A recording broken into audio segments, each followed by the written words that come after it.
Welcome to Sober Sunrise, a podcast bringing you AA speaker meetings with stories of experience, strength, and hope from around the world. We bring you several new speakers weekly, so be sure to subscribe. We hope to always remain an ad-free podcast, so if you'd like to help us remain self-supporting, please visit our website at sober-sunrise.com. Whether you join us in the morning or at night, there's nothing better than a sober sunrise. We hope that you enjoy today's speaker. Hi, I'm Dan, and I'm an alcoholic. And I want to start off by thanking all the people involved in bringing me out, and the people that have been real hospitable to me.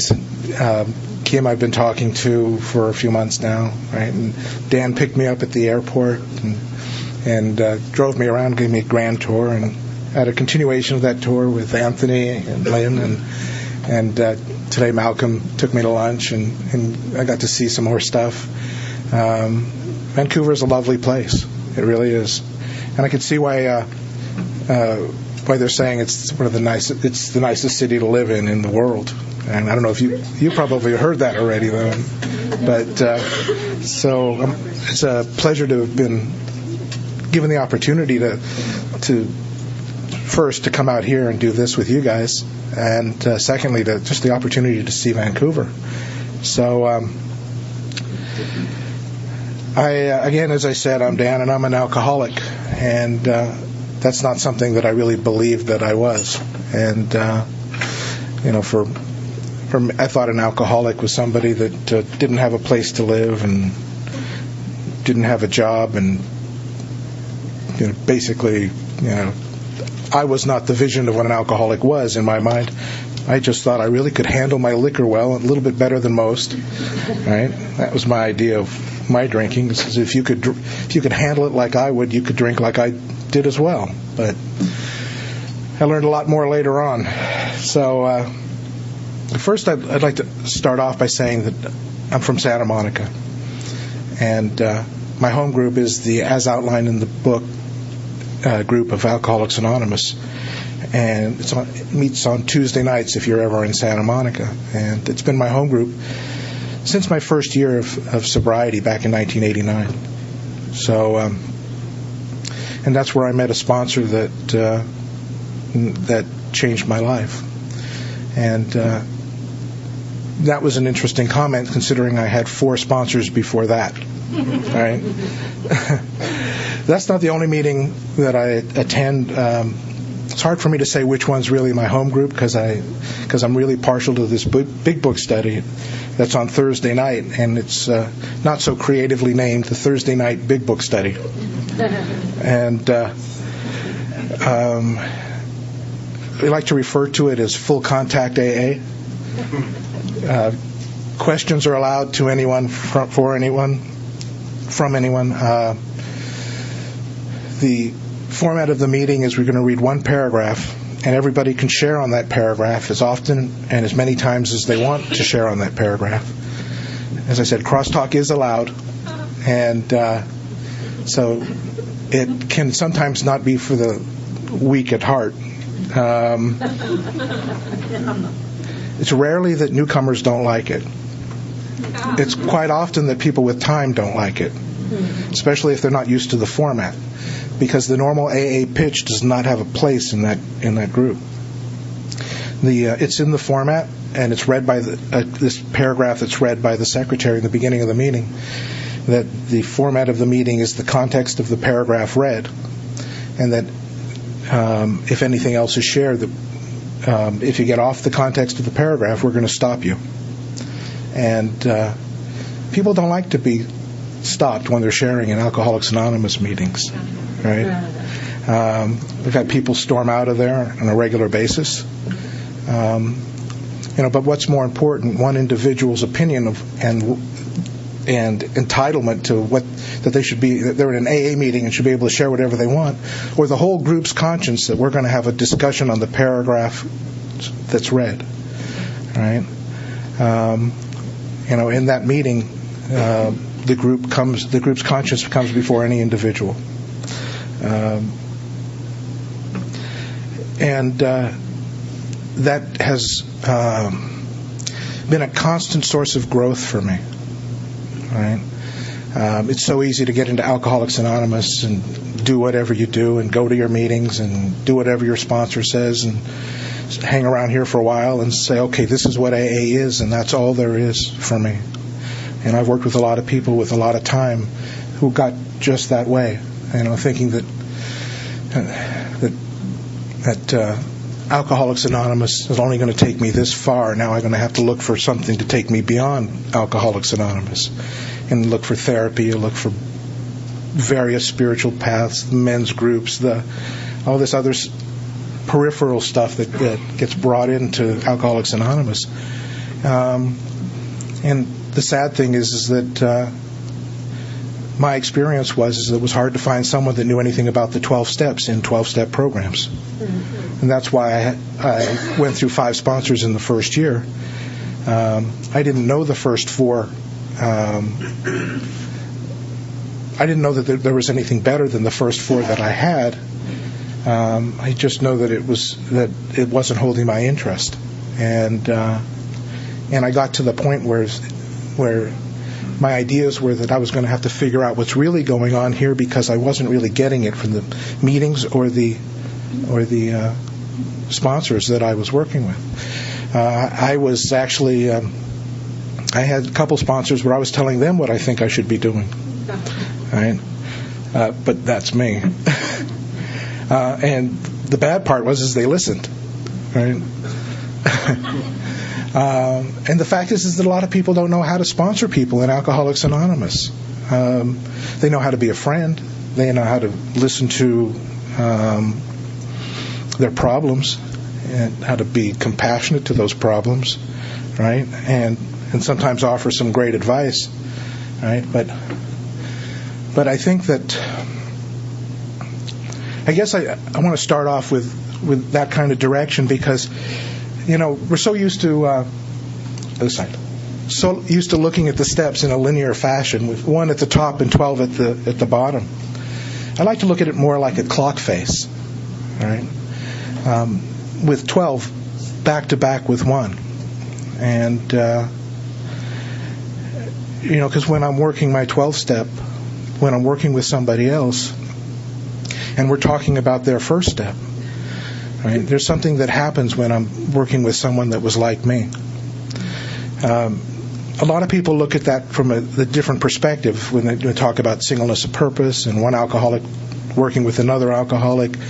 They think that person as an alcoholic needs an alcoholic to talk to them. I kind of think that's backwards. I kind of like the idea, or believe more, that what happens is that I, as someone with time and that knows how to work with people, need to go back and work with people that were like me and hear their perspective, because their perspective is like fresh right out of the pits, right? And as we're sharing experiences and I'm listening to them talk to me about what they've gone through, right? I connected at a deep spiritual level, because they're talking about my old life, right? They're talking about the way I used to be. And so even though we're going to start in the introduction and work through 1, and this is all really about the 12-step for me, because it's about having a deeper understanding of what our program's about, and hopefully maybe get some people excited about doing some more, right? And more would be being brought to a place where I could share that experience with people at more than just an intellectual level, or more than just a psychological level, right? But it is really at a spiritual level, and to find out what that really means, right? And so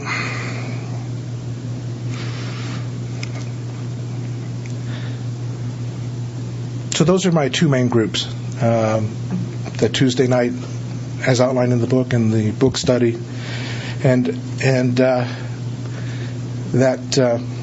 I'm there every week at both of those meetings, and I work my life around those meetings, and just because I have 22 years of sobriety, I don't believe that the meetings are any less important for me. I think that a fellowship has a big part in this whole thing. I mean, if you look at, I don't know, does the Canadian book still have the circle and the triangle? It's out of the Canadian book too? Okay. Yeah, they took the circle and the triangle out of that title page many years ago. Well, they took this circle and triangle out, and the problem that I see with that, it was just so useful with, there was so many ways to look at that circle and the triangle. I think that it was sad that it got taken out, really, because from a number of different levels. Because first of all, it's a good place to start with asking, what is Alcoholics Anonymous? Right? Usually I ask that question, people just kind of like look at me like slanted, and their head slanted, like, where's he going with this? Right? Obviously, Alcoholics Anonymous is the fellowship, right? And it's the recovery program outlined in the book, and the service side of the triangle. There's 3 sides of that triangle in that title page. And the unity side of the triangle, I meant, not fellowship side. So, obviously, the first contact I had with Alcoholics Anonymous was the fellowship. And I got really involved with the fellowship, and there was, I believe, a power that was working through the fellowship, right? I don't believe that power was enough to keep me sober, but it was enough to get me started. And and I don't look for God in the group. I don't believe that people are God, but I believe that there is an underlying power that seemed to have caught me and carried me as far as it took me. And that becomes a really good question. Not only if you're new, but also if you've got time, right? Because there's people with time that are, some of them are more uncomfortable than people that are new, right? Do I have a home group? Do I have a fellowship that I'm committed to, right? That I show up to on a regular basis, right? More times than not, when I'm working with someone that can't stay sober, that's the first thing to go, is the regular meetings. Don't want to be accountable to anybody, and certainly don't want to tell them that they're not sober anymore. Right? But at another level, and I think that what Alcoholics Anonymous has that a lot of other recovery situations don't have, is you can go to 30 days, 60 days, a 90-day program, a 6-month program. I've heard of 2-year programs, right? But nothing like this where I commit to it at a deep level for just about forever, right? But I don't go to meetings because I need you to keep me sober.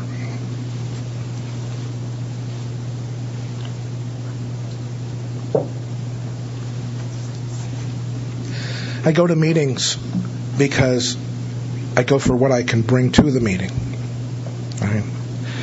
And that's where I meet people to work with, right? So my reasons for going to meetings change, but on another another perspective is that there's people there that are like me that I can connect with. They're close friends that I've had for a long time that are like family. People that in some ways are closer than some of my family, right? And that becomes really important that became really important to me for long-term sobriety, right? Because it's a community that I want to be a part of, that I care about, and with people that care about me. But again, as I said, I don't believe that meetings alone can keep me sober, right? And then, because I had gone to a lot of meetings in the first few months of my sobriety and met a lot of people and heard a lot of talk and heard things like, if you're here, you've done the first 3 steps, right? And the fact of the matter is that I didn't really believe I was as bad as you. And I was sure that I wasn't going to be this God thing, because when I came into the program, I had trashed another business. I had trashed a marriage. She moved out just before I got sober. And, in my mind, there was no God that cared about me, and that's all you guys were talking about. And the back of my hair would raise. Right? So how could I have possibly have done the first 3 steps just by walking in the door? It wasn't clear what was wrong with me, and wasn't clear that I needed the solution that you were talking about, nor did I understand what that meant. Right? But I knew that I was supposed to get a sponsor, and I was told that just find someone that has what you want. Right? That was tough. Look around the room. Who has what I want? Right? Because I don't know what to look for. Right? So, what kind of car do they drive? What kind of job did they have? What does their girlfriend look like? Who did they hang with? Right? Because I still thought that there was something that I needed to put together outside of myself that would make me feel like I thought I needed to feel, that would make me whole. Right? I still believed that the solution was out here. And as far as the God thing, as I figured I was going to figure out, I'm a smart guy, and I knew I would figure out what's really working for you guys. Right? And so I burned through a few sponsors, and I ended up walking into a meeting in Santa Monica, and actually my home group, as outlined in the book meeting, where I finally met the guy that became my sponsor until he died. I met him in 1989. His name was Joe H. from Santa Monica, and he passed away in 2007, living in Brazil of natural causes. Had a heart attack in his sleep, which seems actually like a good way to go to me. To be fine moving around, and then all of a sudden, boom, you're gone. You don't wake up. So, and I was used to these other sponsors that didn't really know what to do with me, or probably with anybody. But and I started to discuss with him what I thought we needed to do, and he just kind of stopped me and he says, let me just explain to you what my sponsor, Don P. from Colorado, who has also passed away. Let me explain to you what he showed me, and we'll do that first, and then we can go off and play with this thing later on after you finished it the first time. And I didn't know what to say about that, because here was the first person I came across that had a plan, right? Who knew what we were going to do, and he wasn't really interested at all in what I thought we should do, and that impressed me. Amongst other things, because when I started going to this meeting that he was a part of, looking back, I see what they meant by finding someone that has what you want, right? But I don't know that I was in a place to understand that until I looked back, because I saw that this group wasn't talking about staying powerless. They were talking about accessing power. They weren't talking about things like you'll never finish amends or you don't have to. They were saying you have to finish amends. Right? In fact, you couldn't even speak at that meeting, or you couldn't even share. All you could do was ask questions if you hadn't finished amends, a set of amends. And that put some importance on it. All right? And so he basically his instructions were simple. We were just going to start at the beginning of the book, read the book, but not only read the book like a novel, but read it like a textbook, and we're going to consider what it says. We're going to pray when it says pray, we're going to write when it says write, and all the instructions will come out of the book. And it was simple as that, and it sounded easy enough. But he had all these assignments for me to do along that way. Certain notes in the book and turning statements into questions for consideration. It's so easy to read the book and read Bill's story and say, poor Bill, right? he had a really bad life, right? But I was asked to go through that and just ask, did I drink like Bill? Did I think like Bill? Right? Did I feel like Bill? Right? And it put a personal experience, put my experience onto the process, not your experience onto me or Joe's experience onto me. He wasn't telling me that I'm alcoholic. In fact, he said, you don't even really know what an alcoholic is, and that was true. He says, maybe you're not even an alcoholic. Right? And I had mixed emotions about that, because if that's true, I wasted 9 months. Right? 9 months of drinking, that's what came to my mind, actually, of not drinking. But at the same time, it was scary because I had got all my AA friends, and so there was mixed emotions there. But the truth is I never really was looking for a club to join. I didn't really necessarily like the idea that I was going to have to be an alcoholic and that I could never drink again. Right? I didn't stop because I didn't like it. Right? So he told me to pray and just set aside everything I think I know for an open mind and a new experience. And we just started going through the book asking, was this me? Was this me? I mean, I had listened to a lot of speaker tapes. I had read other books that they have in the 12-step stores. I had skimmed through this book and read it, as I said, like a novel at first, never really getting much out of it. Right? But there was something different when I attached my experience to it. Right? And what I found was that every step of the way, it was like a journey inside, deeper and deeper,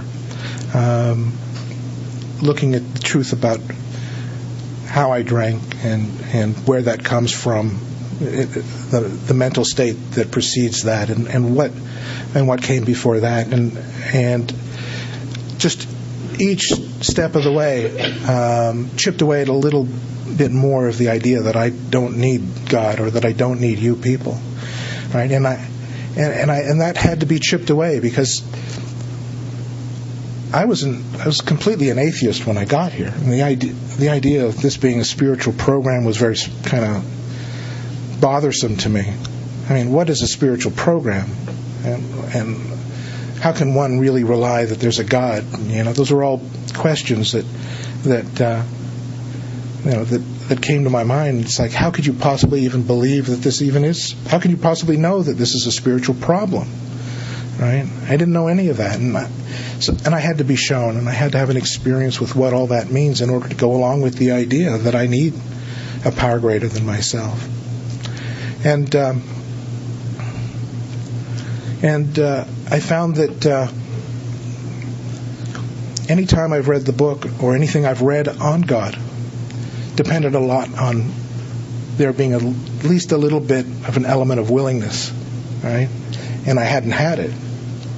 I mean, the only thing that ever got me to willingness was the consequences of my drinking. Right? Those mornings where you get up and you go, God help me. And I said, you got to go to work, and you've done it again, and you stayed up drinking and or passed out somewhere and it wasn't home, and the consequences is what is of my life is what brings me to the place where I just look up and say, God help. And that's from an atheist or agnostic perspective, right?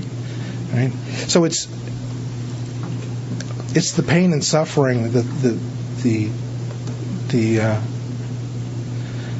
devastating experiences in my life that ultimately take me to God, right? And that's what the 12-step process had to show me. I remember early on that there was people in the program that didn't want you to talk about alcohol, even in meetings, or they warned against even discussing your drinking. Whereas I don't see how I could have possibly got to the place that I got to, right, by ignoring my drinking. How can you do a step one and ignoring the experience of your drinking? I don't know. And that brings up another problem with the 12 steps. A lot of people are coming into the program a lot younger now. Right? They didn't have marriages to trash. They didn't have businesses to lose, homes to wreck. Right? So it gets a little more complicated when you start working with some really young people. But I called Narcotics Anonymous at 17 years old, and because I was concerned about a little cocaine habit I started to pick out.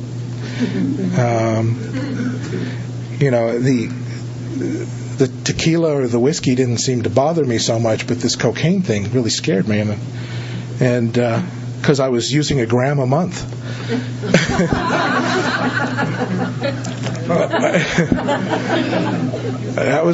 It scared me. I don't know. So I called Narcotics Anonymous, and I said, I think I have this problem. And the guy started asking me some questions, and he just said, you know what? I don't think you need us yet, but keep our number.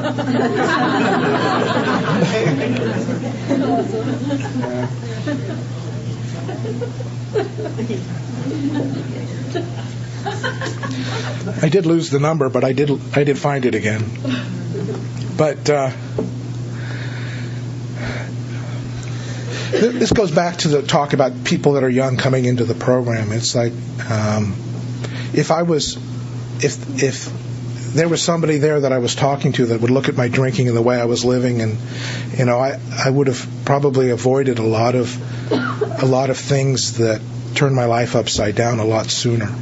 If somebody knew enough about the situation to ask a little deeper than what I was saying, and to look around what I was talking to them about.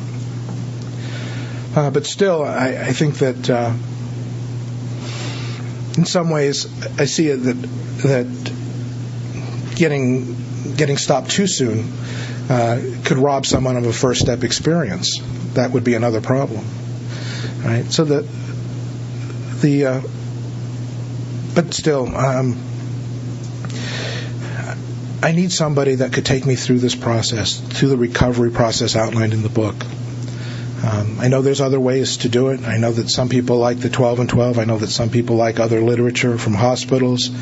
I've had some experience with a number of different things, and nothing gave me the promises that are in this book from working that other stuff out of the other books.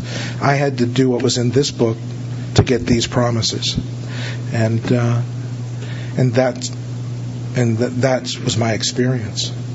And the other thing I'd like to say about that is there's two ways that I see people coming to this. I just finished working with a guy where by 9 months he had finished the whole process with me, and is practically finished with all his amends. He's sitting on a couple of them, which we're talking about right now,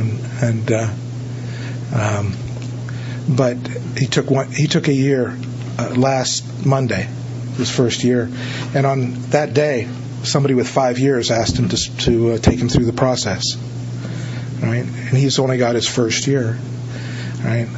Now, that's not common in most of Alcoholics Anonymous, for someone with no time to sound like they know something that valuable. And that was my experience, is by the time I had 5 years, I was hanging around a men's stag where it was frequented by people with 20 to 35 years of sobriety, and I was working with a lot of them, right? Sometimes it's not about how much time you've got, but what you've done with the time you've been here, right? There's people with a lot of time that don't know how to sponsor people. I'm actually going to be starting with someone with 35 years when I get back, right after, in about a month, after some things get behind him. And he's not even sure if he's an alcoholic or an addict, right? And that's a concern for him.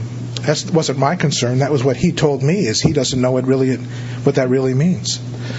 And he's afraid to find out he's not, right? Again, it wouldn't be for me to tell him what he is. We just start at the beginning of the book, see what the book says. You either relate to it or you don't relate to it. You either see your own truth or you don't. And the reason that it's important, I believe, to see what's true for me, again, it's because I have to see what I need an act of God to save me from in order to buy this whole package, in order to go along with the whole program. What do I need an act of God to save me from? All right. I didn't need an act of God to save me from people, places, and things. All right. I need an act of God to stop me from drinking again. All right. And anyway, I got off the track. Sorry. We're talking about this guy this one guy has a year. I caught him right at the beginning before he picked up any bad habits.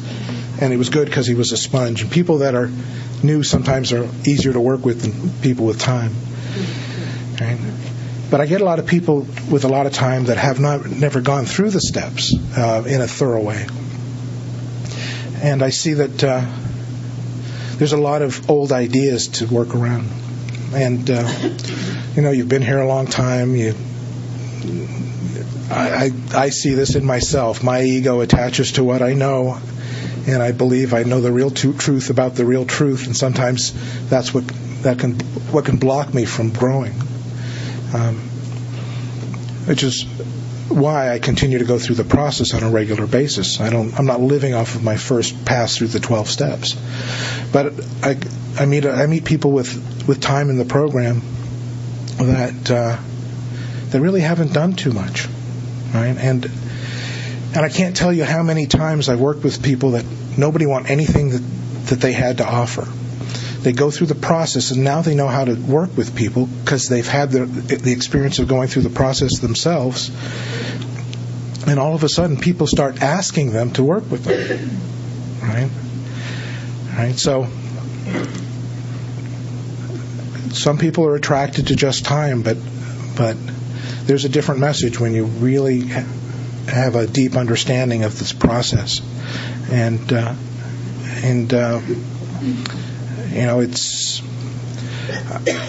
and I'm not one that would stand up here and preach that there's a right way and a wrong way, right? And I know some people like to do that, and I know that it's hard to stay out of that sometimes because I was there. I ran around with my big book, and if you disagreed with me, I'd hit you over the head with it, right? Telling you what page and what paragraph exactly what contradicts what you said, right? And what I had to realize, those people that weren't doing it right are still sober. And who am I to say someone's staying happy and sober wrong, right? Nor do I attract everybody in my city to work with me.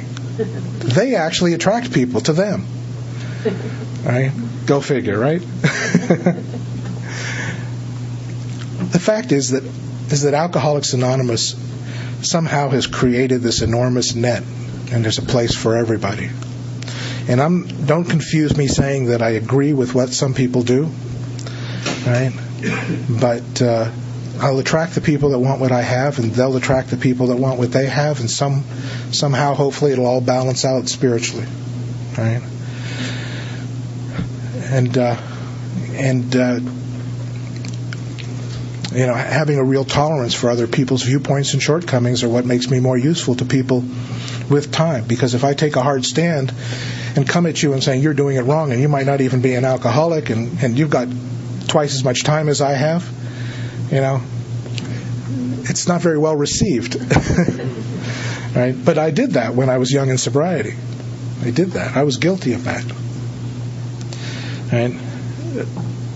And I come to the realization that maybe all this technical information and this deep thought about the 12 steps and how it works and all the way my mind digs into this, maybe that's really not a testament to how much healthier than them that I am, but maybe more of a testament to how much sicker I was than they are, and they just were able to come here and get it at a simpler level. Right? But what I realized, and I mentioned it slightly a moment before, but the thing that gets me to God is not virtue. Right? when I really understand what's wrong with me and the desperate nature of my problem, right, and my inability to change the way I'm living on my own, right, it's that desperation that takes me to God, right, and the more desperate I feel, the harder I'm going to turn to God, right. So it's really important that I understand what this says here, at least for someone like me that has a problem relying that there's a God that'll work in my life. Right? You need to prove it to me. Show me what that's going to do for me and why I need it. Right? Right? Because I wasn't born wanting to just have a life full of God. Right? That wasn't my path. I wanted to be God. Right? So on a number of different levels, the 12-step process had to bring me to this place that I could really, really surrender to that idea. And then it had to continue to prove it to me. It showed me how to access the power and direct the power and live with that power. All right? And that'll probably come up tomorrow. Right? Because it's so easy, even if you feel like you have a spiritual program, right? It's still hard to get that idea out of the back of your head. At least for me, it is that idea that maybe there really is no God, right?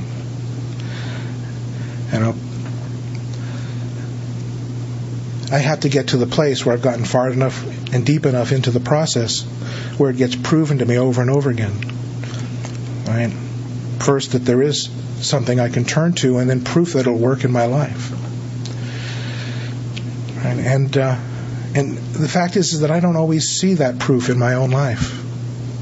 Right? I'm like the last person to see my own growth.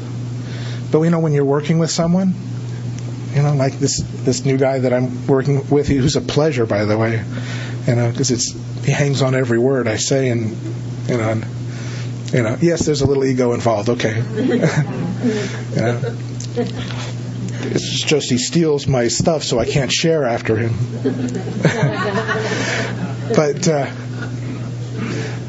But you watch how they come in to the program, and you watch their lives transform through the process, right?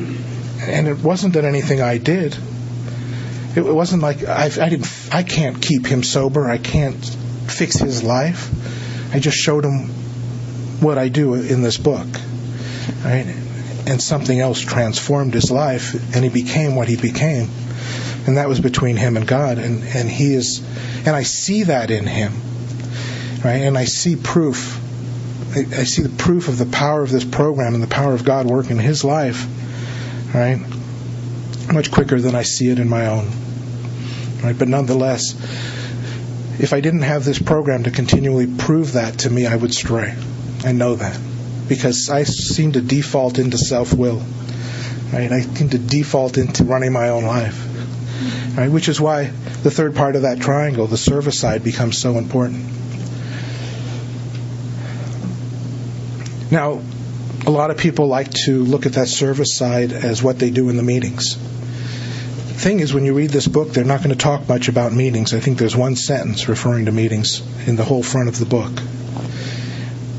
The service side that they were talking about in the beginning and through this book, and not because I'm saying that what you're doing for Alcoholics Anonymous as a whole is bad, it's part of it. In this context and going through the big book, I bunch all of that stuff that you do in meetings, and that service work is participating in the fellowship, setting up chairs, making coffee. Some people call it service. I call it being a part of your fellowship, being a part of your home group, right? Right? Because working with others is what they found right from the beginning that did more for them than anything else. And a lot of people have excuses why they can't do that. One of the big ones is I don't know how to do it. Right? Well, there's a way around that. There is a way around that. And it's a very organic process. You just have to do it yourself first. Right? And then you just do the same thing with someone else. It's that simple. So when I had this deep experience with this 12-step process, I moved into that service side with a conviction that I really had something that I wanted to share. Right? And a lot of people miss that, and that's sad. And I'll talk more about that tomorrow too. I don't know about the kind of instructions I give my people when we get into step 12. Right? Because the excuse that nobody ever asked me is not a very good one, considering what they went through in the beginning to find people to work with. Right? Because in the beginning they had to go pull them off of bar stools, which didn't work so well, but going into hospitals and being referred to people, going out and finding people. You don't have to put that much work into it these days. You go to a meeting and they show you who they are, because meetings, any newcomers, right? Right? So we'll talk about, I'm in a sales business. If I was able to pose a question to a group like this, who's interested in what I have to sell, and they raise their hands, I'd be on you, right? I wouldn't be waiting for you to come to me. Right? Anyway, we'll get more into that tomorrow. But it's that service side.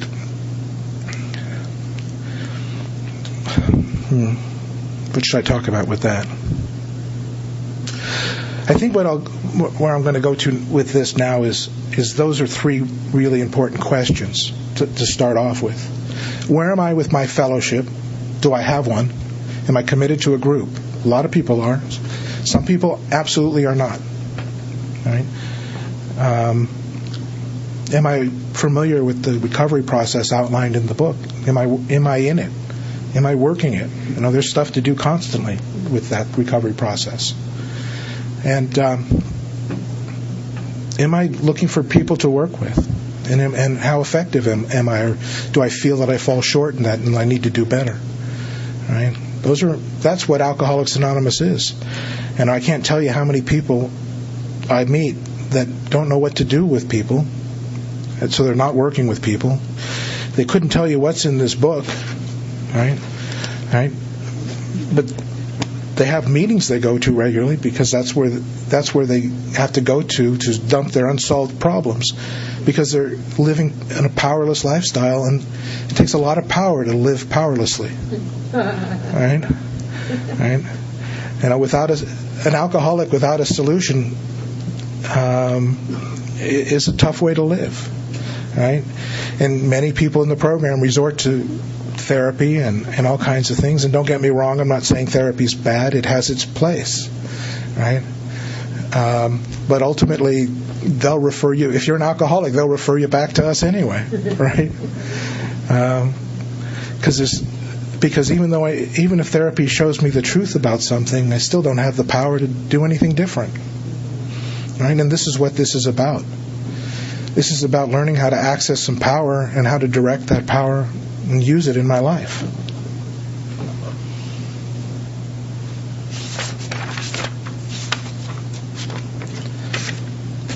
So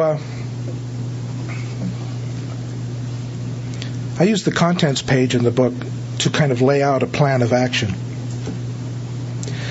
I call the front of the book, for lack of a better word, just the general information of Alcoholics Anonymous. And there's a couple important points that I think I'd like to stress. And that's everything in the Roman numerals page. There's a lot in there. I actually have a CD with me reading all of that I can, if somebody's interested, I can tell you where to download it off the internet for free. But we can get to that another time. But there's just so much in here. But the part that I think becomes really important is the part where Bill first goes to Bob. And on page XV, if you have your books and you want to follow along, it says the spark that was to flare into the AA group, that's the first AA group, was struck in Akron, Ohio in June 1935 during a talk between a New York stockbroker and an Akron physician. Does everybody know what kind of physician Dr. Bob was? Proctologist. All right. Can you imagine if you had an alcoholic problem and someone referred you to a proctologist? You'd have to really want to get sober, wouldn't you? Right? But the interesting thing about that is Bill was a stockbroker when you didn't have to be licensed to be a stockbroker. He was actually a stock speculator. So people really had to trust your ability, right? And Dr. Bob was specializing in a field that wasn't actually taught in school yet, right? And he was known for this specialty. And the point is they were very smart people, right? They were very sharp people that probably thought quite well of themselves. Does that sound familiar? 6 months earlier, the broker had been relieved of his drink obsession by a sudden spiritual experience following a meeting with an alcoholic friend, which was Ebby Thatcher, who had been in contact with the Oxford groups of that day. The Oxford group was like a fundamentalist Christian society that was actually helping a lot of people. They thought that their program would help everybody, except Dr. Bob actually didn't want to tarnish his name in the community, so he didn't ever talk about his alcoholism with them. He kept it a secret, he thought. They all actually knew, though. And they were actually... they knew exactly that... Well, the way that situation was is that you had to stand up and admit what's wrong with you and turn to God for help with that. They didn't tell you what's wrong with you. You had to just admit it. And they were waiting for him to stand up and just say, I'm an alcoholic, and it wasn't happening. Groups of that day. He had also been greatly helped by the late Dr. William D. Silkworth, a New York specialist in alcoholism, who's now accounted no less than a medical saint by AA members, and whose story of the early days of our society appears in the next pages. Okay, I would say that if Dr. Silkworth if they're referring to him as a saint to us, right, that would mean there was something really important about the doctor's opinion, right, that we need to know about. And that's the part that I think it's stressing here, is the importance of the doctor's opinion. And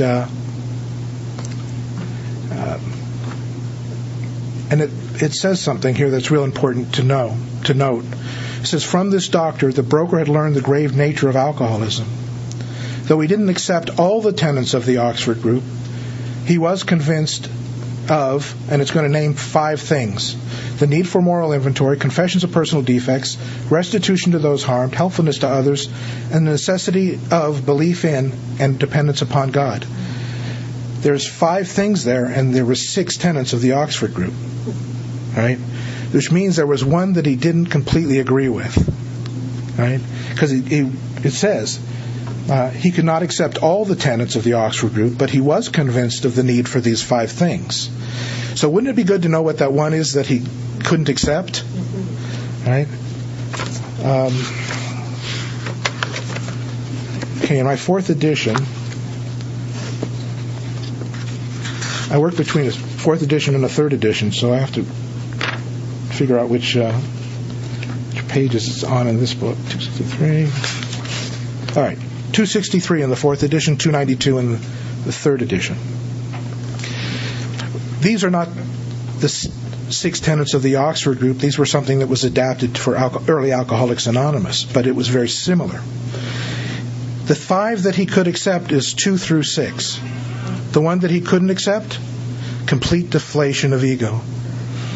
Can any of you guys relate to not accepting complete deflation of ego? Right? So, down the page where it starts off, the physician, Bill found himself out of town, and he was in a place where he felt like he was going to drink, right? And what he what he had been going through over the last 6 months. He was pulling drunks off bar stools, trying to get them sober.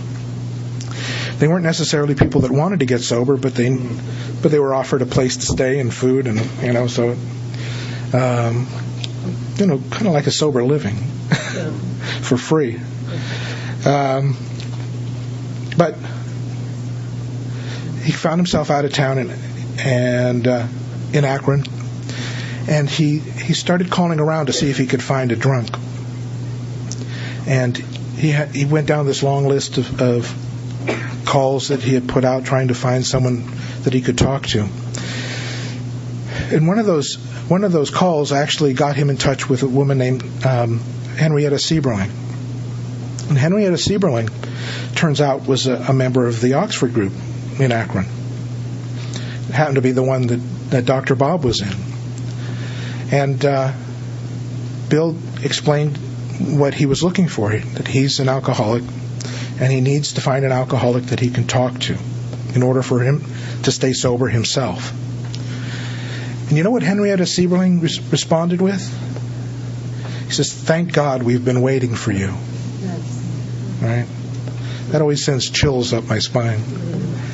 And as it turns out, the Oxford group would get into these little prayer circles, and they wanted God to help Dr. Bob somehow, and they would pray for God to send something to Dr. Bob that would help him. And now she gets this phone call from Bill saying, "Hey, I'm looking for an alcoholic to talk to."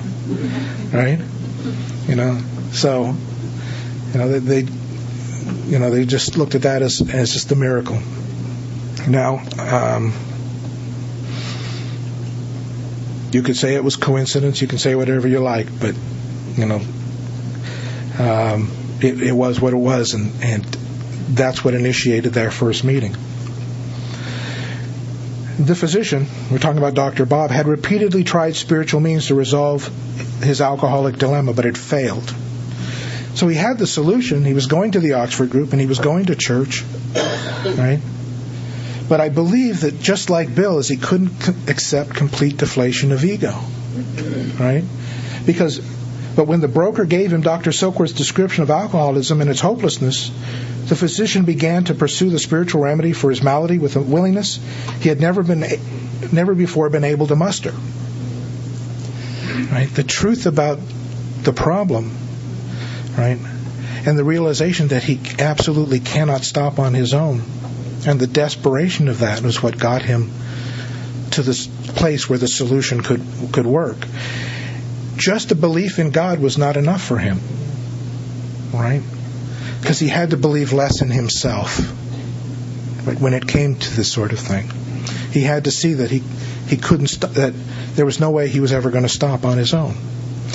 Desperation is what took him to God, right? He had some virtue, obviously, because he was going to spiritual venues, spiritual places like the Oxford group and church, right? Right? But something had to change at a deeper level for him to really go along with the God idea. And he sobered never to drink again up to the moment of his death. So I'd say that it would be really important for us to know what the doctor's opinion says about an alcoholic, right? And that's where my step one begins. I look at doctor's opinion as the beginning of step one. In more about alcoholism is where I look at step two.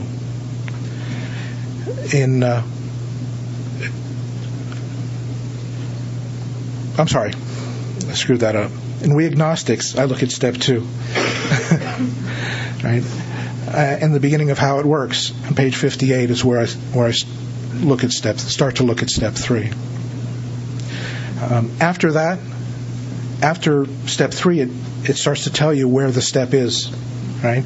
Before that, it doesn't tell you where step one is and step two is, but after that, it does.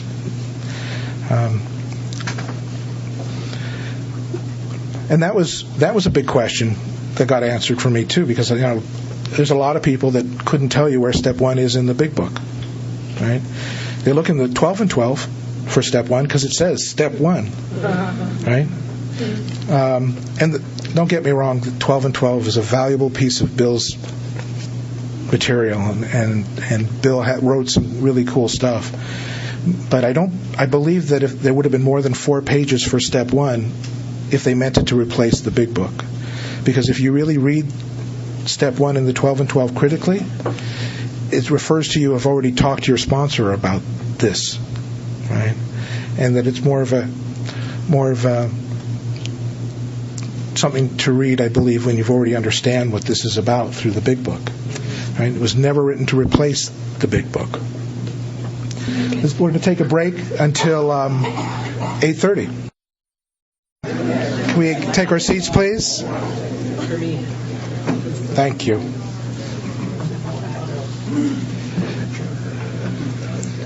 All right, so I started drinking when I was like 15 and a half. I was hanging around a gas station, and this was back in the late 60s, and there was a lot of stuff going around. There was going on at the time. There was the Vietnam War. There was hippies. There was all kinds of stuff going on, and I didn't necessarily care about any of it. Andy Warhol. Yeah. I had my little group of friends, and we would just hang outside of liquor stores and wait for someone to go in and buy us booze, right? And did the teenage thing, and by the time I was 16, I figured there was nothing left that they could possibly teach me, that I knew so much already, that I had stopped going to school, right? I showed up in the morning for photography class, but I left right after that. I happened to like photography. I got an A in photography, by the way. But and that was only for the first semester. After that, it was I was pretty much done with school until they were done with me and kicked me out, which didn't really matter because I wasn't going anyway. So what I would do, was jump on my little motorcycle and drive over to the next town, which was Culver City, and honk my horn for my friends to come out because they went to a different high school. And then we'd go hang out at the beach or at the gas station that I hung out at, and basically all we did was party, and whatever that meant back then. Didn't necessarily matter what we did as far as drugs. If somebody had something, we tried it. Some of you probably relate to this. You take it and then you say, by the way, what was that? Right? So I experimented with a lot of different things, but certain things stood out. Primarily, I really liked alcohol, right? And I actually really liked cocaine as well. And between those two things, they became like the most important thing in my life. And back in the 60s, there was a lot of LSD going around. There was a lot of different kinds of drugs, and I smoked pot. And there was what we had back then was these they'd refer to as for $10 you'd get a 4-finger lid. Right? Some of you probably remember that. There's a baggie filled that high with marijuana, right, for $10. From what I understand, a couple hits is the same as smoking the whole bag, so I can't even imagine that. So it's much different now. But somebody walked up to me. Actually, my stepbrother walked up to me in this gas station, and he said, Dan, you're starting sentences and you're not finishing them. And I thought, oh, that's a problem. And I didn't like the idea of that, so I told myself I got to quit smoking marijuana, and I quit. Made a decision, and I quit. There was other stuff. There was this, they called it angel dust. I don't know if you had that here, PCP. And I know I didn't see any angels ever, but I kept telling myself, I've got to stop doing this. And eventually I did stop, but it took, I don't know why I ever did it. Every time I did it, I said, why am I doing this? But I stopped. right? I didn't need an act of God to save me from those things, right? That's the point, right? As time went on, I had these dreams, these aspirations of who I was going to be and what I was going to become. I came from a family that was fairly successful in the clothing industry. Both my grandparents, my uncles, my father. I was sure that there was nothing less for me, that I was going to be someone. And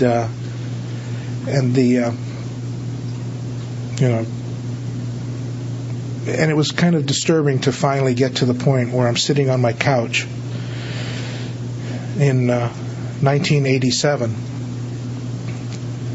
looking at my life, going, what happened? What happened?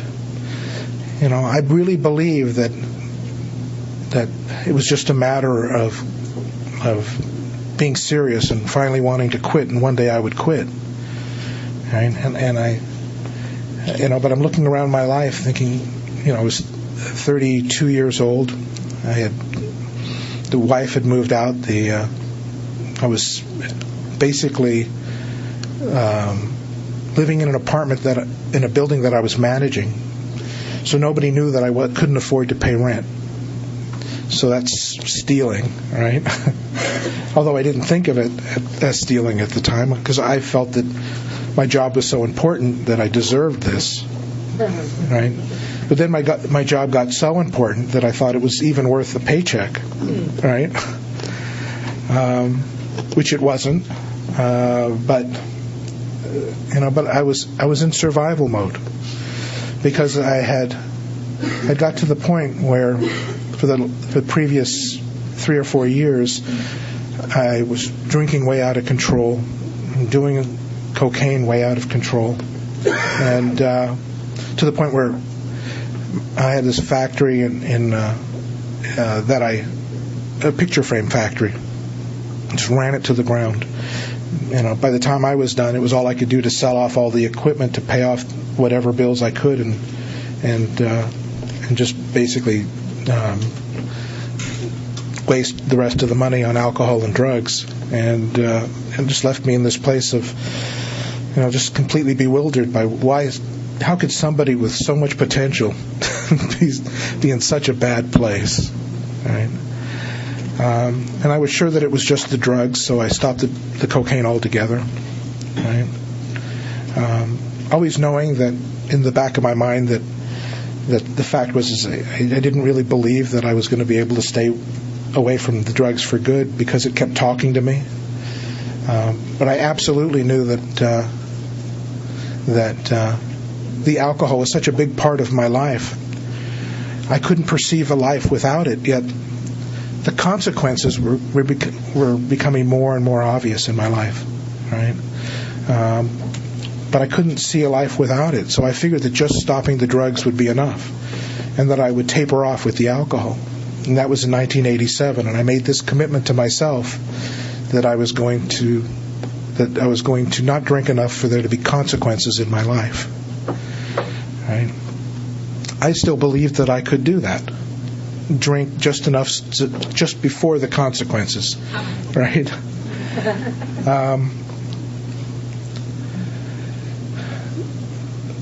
Again, I mentioned this before, I loved drinking. I didn't stop because I didn't like drinking, right? I hated the consequences, though, in my life, right? And I believe that if there was no consequences, it would have been really hard to do a step one, right? Luckily, I think I was graced with consequences, right? And I absolutely didn't understand what was wrong, and that was why the doctor's opinion was so important to me. On page XXVI of the doctor's opinion, it says, "The physician who, at our request, gave us this letter has been kind enough to enlarge upon his views in another statement which follows. In this statement, he confirms what we who have suffered alcoholic torture must believe." Right?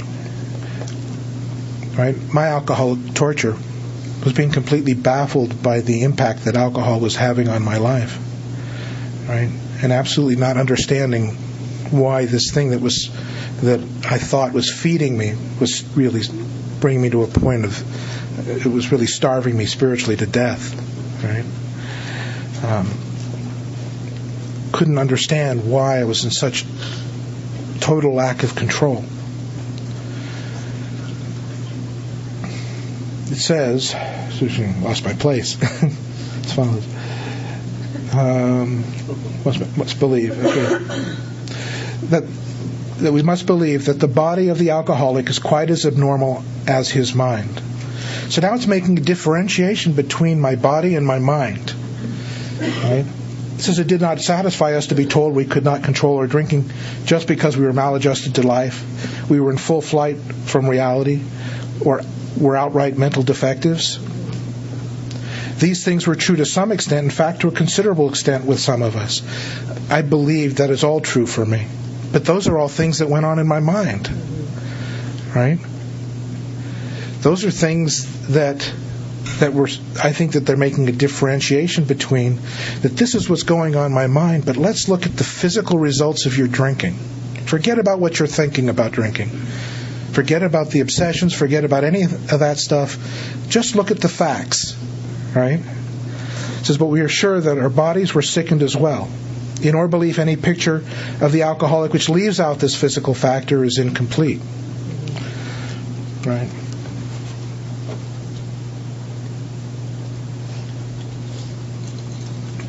Maybe I'm going to drop it. So, what does normal drinking look like?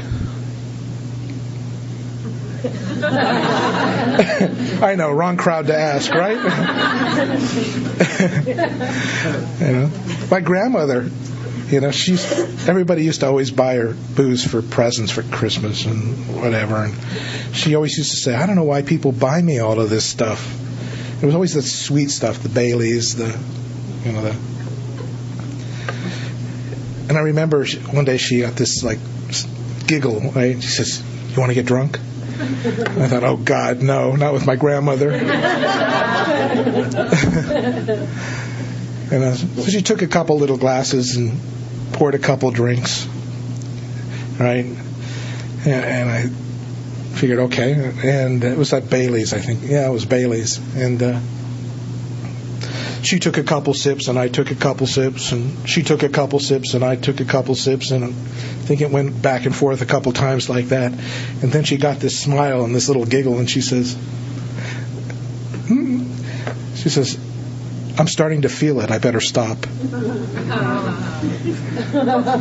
right? I'm starting to feel it. I better stop. That's so backwards to me. Doesn't it start when I'm starting to feel it? Right? Right? But that doesn't necessarily make me an alcoholic. Right? See, she can drink whenever she wanted without any consequences. Right? She could take. She didn't have any problem with that, and many people don't. Right? So, the doctor's theory that we have an allergy to alcohol interests us. So, what was an allergy back when they wrote the book? Do you know there wasn't any allergy doctors back then? Right? You couldn't go to a grocery store or a drugstore and see 10 feet of allergy remedies. They didn't have them. If a child had an allergy to something in the environment, the family would have to move or do something. It was just, there was no cure for it, and it was different then too, because what an allergy is a reaction to a substance that doesn't affect other people in the same way. And I thought, yeah, that's just like my drinking, right? And it also, if someone was allergic to bee stings and they got stung by a bee, they'd have to rush them to the hospital and poke a hole in their throat so their throat didn't close up, because they could suffocate and die. People died from allergies. They still could without the right medication, right?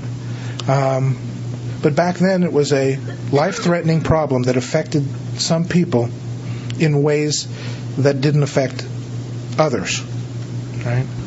So from that perspective, I can relate to having an allergy for alcohol. It's a physical reaction.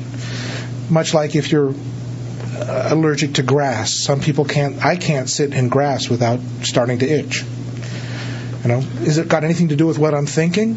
Maybe afterwards I shouldn't have sat in that grass, but nothing.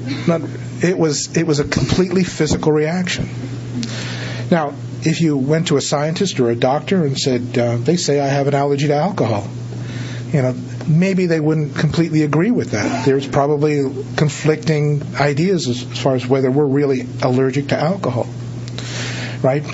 But keeping in mind that they didn't necessarily completely understand what an allergy was back then, right? It was certainly like an allergy for me, that I have a sensitivity to a substance, to alcohol, that affected me like it didn't affect a lot of my friends. And for me, it was definitely life-threatening. And I couldn't do anything about it. There was no cure for it. Right? So as laymen, our opinion as to its soundness may of course mean little, but as ex-problem drinkers we can say that this explanation makes good sense. It explains many things for which we cannot otherwise account. So when I drank, drinking became more important than anything else that I was doing. Right? Became more important than the client that I took to dinner. I can't tell you how many times that they just left me at the bar. Became more important than my wife, right? She actually thought I was cheating on her, but that didn't really come out till later during a ninth step. But I could see where she could see that, where she could think that, because I would make excuses to stay out and not come home, and tell her that I'm behind in work and I have to sleep in my office. And I did sleep in my office, so if she called, I was there. Right? But I wasn't alone. And I'd have a bottle of Jack Daniels with me. Right? And the level of trust that I was able to maintain with her was almost scary. Right? And the fact is that when I drank to the point regularly that the consequences the amount I drank affected me and my life, and I had consequences in my life. Right? And people that control alcohol usually, may not get consequences in their life. Some can, right? But there's people that I knew that when they had consequences in their life from the way they were drinking, they would just say, I can't do this because the results are so bad that I can't do this. And but there was some kind of disconnection with me, because I really believed when I set out to drink that I was going to not get out of control. Right? It wasn't until I looked at the doctor's opinion that this started to click for me, and the idea that I can't start drinking without that thing happening. Right? That was what made Dr. Silkworth such a medical saint to our society, and what Bill talks about in the general information of the book. Right? That's why what the Dr. Silkworth what he said was so important to bring to Dr. Bob, and later those two brought that information to gosh, I forgot his name, to Bill Dodson, the attorney, the AA number 3. I have to know what I'm up against. Right? I have to know that I can't start drinking without losing control. That I can't start drinking without consequences. Right? And follows the doctor's opinion is Bill's story, and Bill's story is really an important experience for me to have when I was instructed to read Bill's story, underlining everywhere where I relate to how he felt, how he drank, how he thought, felt, and drank. And I read Bill's story setting aside the differences. I wasn't in the service in a foreign town where I had my first drink. I was in a gas station in Culver City, right, drinking with other teenagers. Right? But that's where I felt like I was a part of life at last. But the thing about Bill's story is, as I'm going through it, underlining where it started, I write in the notes in the margins next to Bill's story how I relate to Bill's story. So next to where he says he was in the service, there I was in the gas station, and so. And you'll see as you go through Bill's story, there's a progression of his drinking. This is where it started. You know, this is my life with alcohol when it just seemed to be the way, you know, when it was important to me, right?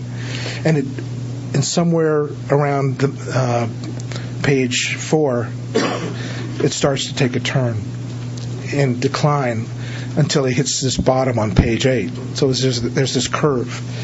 And if I can relate to Bill's story and underline a lot and make little notes in the margins all the way through, hopefully what I've ended up with is this is where my drinking started. This is what happened to it, right? And then this downturn near the end of my drinking, and how much I tried to stop. See, it's going to be hard to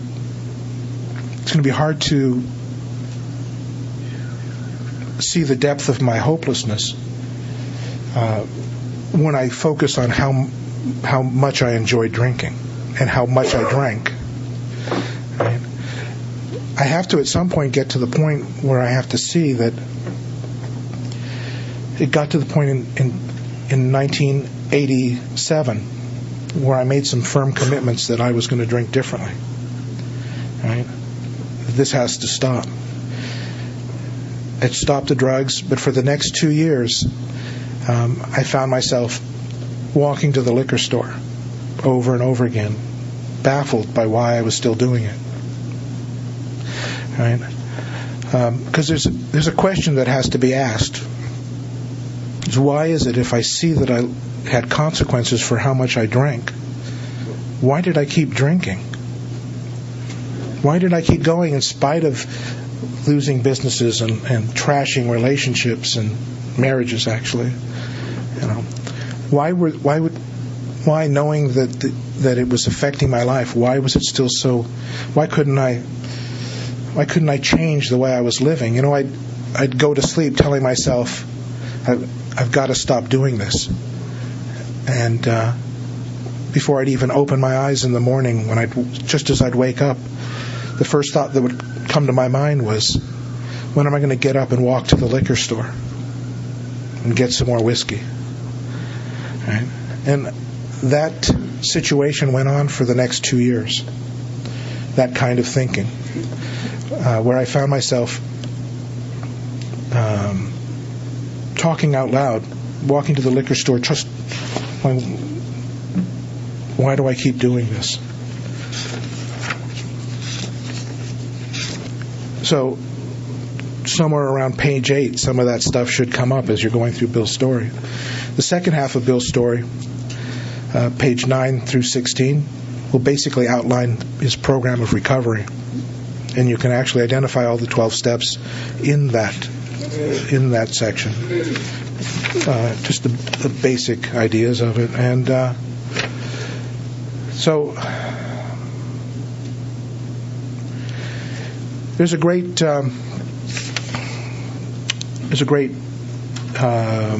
description of 3 different types of drinkers on page 20, where it talks about the moderate drinker, the hard drinker, and the real alcoholic. It says the moderate drinkers have little trouble in giving up liquor entirely if they have good reason for it. They can take it or leave it alone. I see that wasn't me.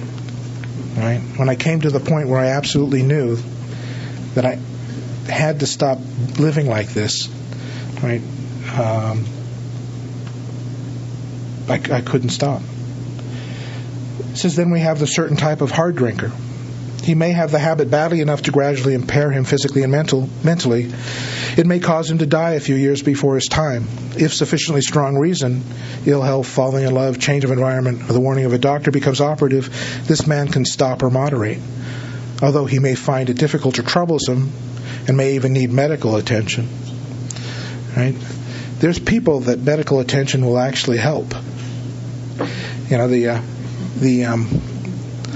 in a lot of meetings that I go to, they want to bash recovery programs, but hopefully they filter out the people that don't need us, right? The people that they can help. The fact is that none of that stuff, ill health, falling at my wife, the changing environment, warnings of the doctor, there was nothing that I could change in my life that would change the way I was drinking. And I tried. You know, I closed the factory down. I stopped hanging around certain people. I eliminated all this stuff out of my life, thinking that if I just get this out of my life, then my life will change. Till finally, the only thing left was her, so it must be her fault. So I kicked her out. Right? You know, she was so nice when I met her. I don't know why she got so crazy.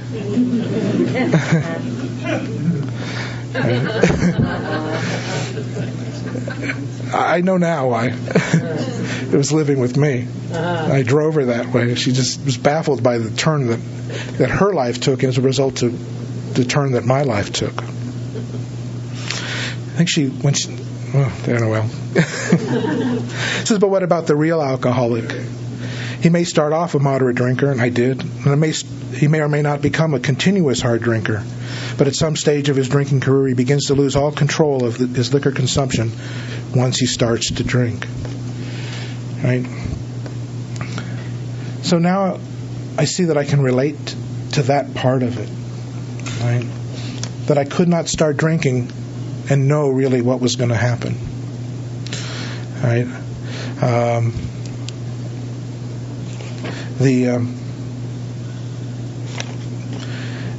And hopefully, if I've attached all the experiences up to this point, up in looking over with the physical idea in mind, and how alcohol affects me, it brings us to a summary. And after each section that I look at with step 1, it'll summarize that in the last paragraph. And where I see a shift from the physical allergy to the mental obsession is at the top of page 23. So the last paragraph that I look at in referring to the physical craving is, we know that while the alcoholic keeps away from drink, as he may do for months or years, he reacts much like other men. We are equally positive that once he takes any alcohol whatever into his system, something happens both in the bodily and mental sense which makes it virtually impossible for him to stop. The experience of any alcoholic will abundantly confirm this. Right? And I have to be clear on this moving on. Does my experience abundantly confirm that I can't start drinking without consequence, without losing control? Right? Right? And I saw that, and it's, again, I got to separate what's going on in my mind with that.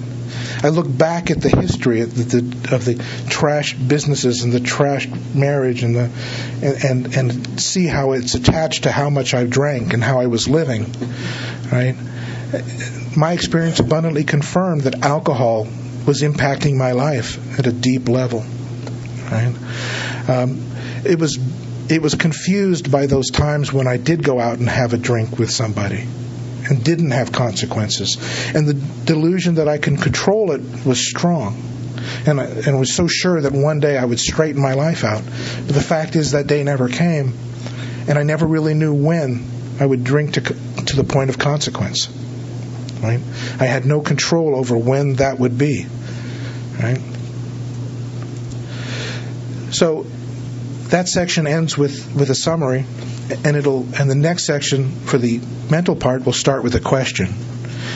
And this question has to get answered in this next section. These observations would be academic and pointless, which means they're good to know. But if you never took the first drink, thereby setting that cycle in motion. I'm sorry, let me read that again. These observations would be academic, meaning it's good to know, but it's pointless if you just never take that first drink, right? Therefore, thereby setting that terrible cycle in motion.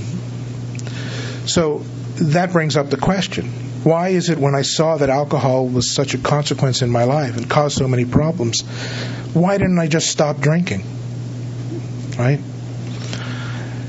It says, therefore, the main problem of the alcoholic centers in my mind rather than in my body.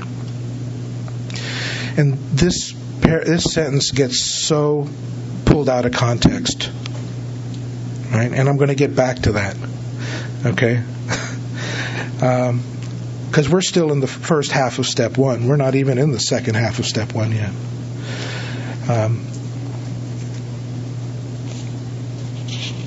My experience with that story I started to tell is that I'd go to sleep telling myself I've got to stop drinking like this. And I'd wake up and the first thing that would come to my mind is when am I going to get up and walk to the liquor store? And I'd take that long 1-block walk to the liquor store, talking to myself out loud. What's wrong with me? Why do I keep doing this? Right? And I would yell at myself, argue with myself. What's wrong with you?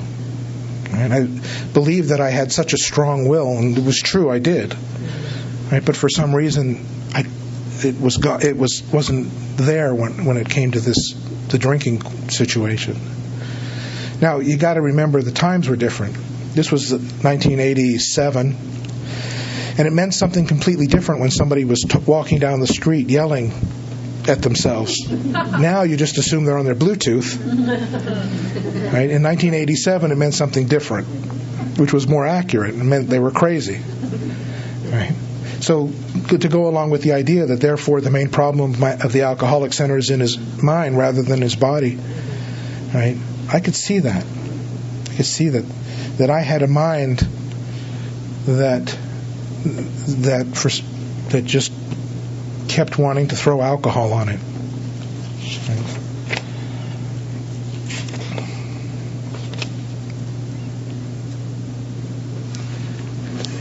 And you get people in the program that wants to tell you, well, today I just choose not to drink.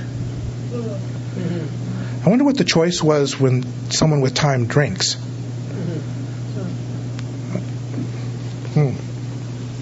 The fact is that most alcoholics, for reason yet obscured, have lost the power of choice in drink. Or so-called willpower becomes practically non-existent. We are unable at certain times to bring into our own consciousness with sufficient force the memory of the suffering and humiliation of even a week or a month ago. We are without defense against the first drink. I went 2 years in that place, baffled. I knew the truth.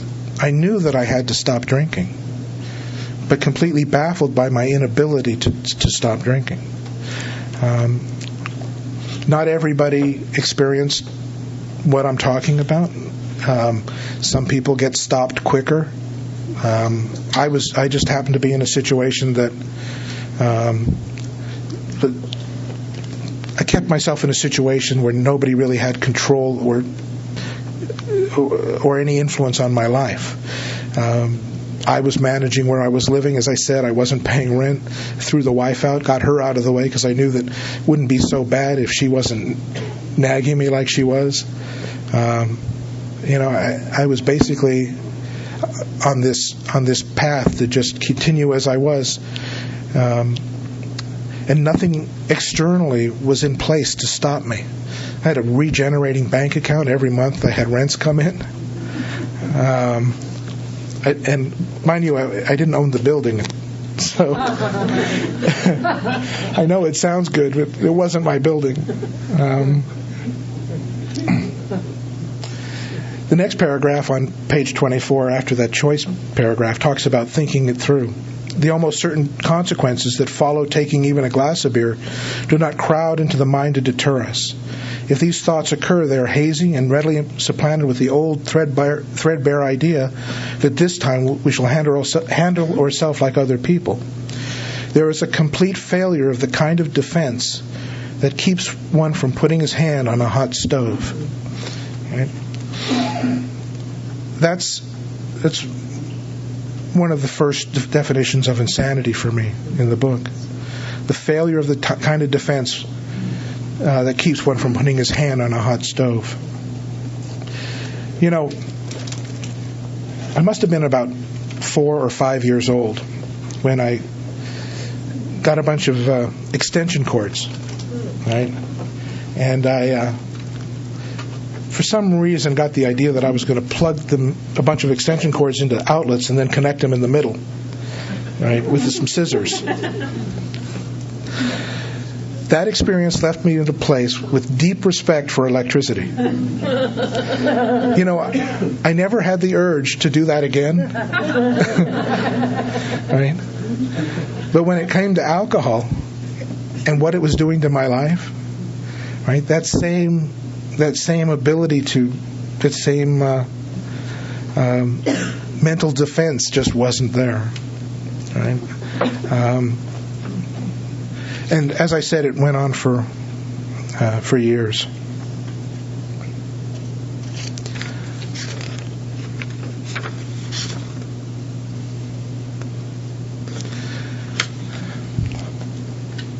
So, my drinking took me to the place where I absolutely was baffled and consigned myself to the idea that I was just going to keep drinking until I was dead. I hadn't actually heard about Alcoholics Anonymous before. I didn't know what I was going to do. I started seeing a therapist. Again, I'm not bashing therapists. I think some of them can be really helpful. It's just a good idea to find someone that knows something about alcoholism, right, who's AA friendly. And I think it's important to not do things in AA to make them dislike us so that they can refer us to AA. And I don't know if it happens here in Canada, but a lot of people will badmouth therapists in meetings in where I come from. Not really conducive for them to refer people to us, right? You know, there is more and more I'm being made aware of programs where they're trying to familiarize new therapists with what we can do, right? And I think we have to be careful not to do anything to mess up that situation, and you know. But it is advisable to find someone that is familiar with what the options are for people who are recovering. My particular choice, AA never came up.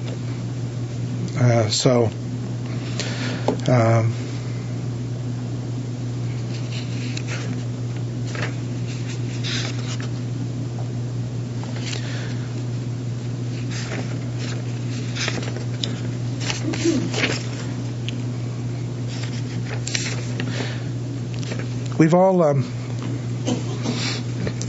all probably read the story of the jaywalker, right? And that always had a really profound impact on me. In fact, I don't know if anybody's ever been to the website thejaywalker.com. That was mine. That's mine. It's got a bunch of odd stuff that I've written, so if you ever move to go look, you're welcome to do that. But it says, our behavior is absurd and incomprehensible with respect to the first drink, as that of an individual with a passion, say, for jaywalking. This is on page 37, by the way. On the bottom of 38, I want to make a mention of this. It says, you may think our illustration too ridiculous, but is it? We who have been through the ringer have to admit that if we substitute alcoholism for jaywalking, the illustration would fit us exactly. So why don't we substitute alcoholism for jaywalking? Oops. If I can keep the page. Okay. He gets a thrill out of hanging out at at bars. He enjoys himself for a few years in spite of friendly warnings. Up to this point, you would label him as a foolish chap having queer ideas of fun. Luck then deserts him, and he goes on benders several times in succession. You would expect him, if he were normal, to just cut it out, but presently he gets drunk again, and this time ends up in a recovery program. Within a week after leaving the hospital, he gets drunk again, with more complications, more consequences. He tells you he's decided to stop drinking for good, but in a few weeks he's back drinking on another bender. On through the years, this conduct continues, accompanied by his continual promise to be careful or to keep out of bars altogether. Finally, he can no longer work. His wife gets a divorce, and he's held up to ridicule. He tries every known means to get the drinking idea out of his head. He shuts himself up in an asylum, hoping to mend his ways. Or a rehab, right? But the day he comes out, he races back to the bar, which sets off another spree. Such a man would be crazy, wouldn't he? Right? But that was me. Right? Over and over again, hanging out at bars, drinking, having consequence after consequence. Right? And crazy. I absolutely believe that's where I was. So I look at the mental obsession from the top of page 23 to the bottom of 43. So listen, here's what the last paragraph on 43 says.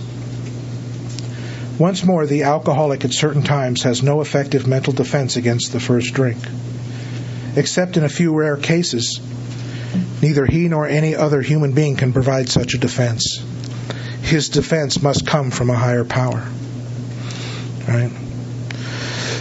There was nobody that could stop me from drinking once that idea hit my mind.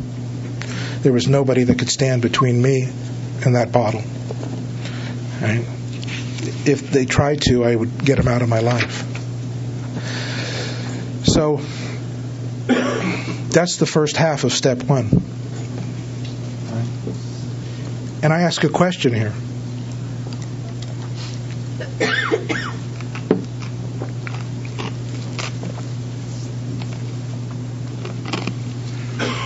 Chewing ice is probably coming through the microphone, isn't it? Sorry. The question? The question. Yeah, I got sidetracked there for a minute. Why is it that after I'd get a few days away from drinking, when the consequences were great enough that I'd say, enough, I can't take it anymore. And for some reason or some way I'd get 3 days or 4 days. Or why is it that people come into recovery and they'll get 30 days or 60 days, right? Or 10 years or 20 years or 30 years, and all of a sudden they drink again, right? Too many people hang on the idea of, as I said before, that the problem centers in my mind, right? What I have to see is there's something else going on here, right? There's the second half of step one that I have to understand. I have to understand what is the condition conducive for those obsessions to return, right? That would be important to know, even with time in the program, right? You think those people that drank with 30 years of sobriety thought that they were going to be the one to drink? No, they thought it was going to be that other guy, right? The guy that never drinks, probably. Right? It's important to understand certain things. One is, why is this a spiritual problem? What is a spiritual solution, and what do I have to have that effect? Right? Because when the obsessions hit me, there was no calling anybody for help. Like, your sponsor. Like, I didn't have a sponsor at the time when I was drinking, but, there was nobody I would have thought of calling at the time. There was, when that obsession hits, I'm drinking. Right? And so I have to understand what is it that sets that up. And let me just check this timing here. 8:30, 9:30. Okay. Which leads us into the second half of step 1. And I use page 52 a lot through this process. I use it in the first step, the second step, and the third step, and again in the 11th step. Right?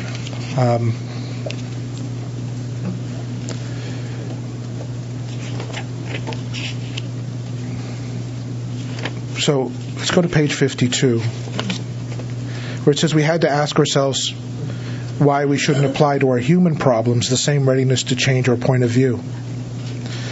Right? They're asking me to change my point of view towards my human problems, just like they've asked me to change my point of view towards my alcoholism. Initially, I thought my alcoholism was a problem the problem was out here in the consequences of my drinking, that my problem with alcohol was the consequences.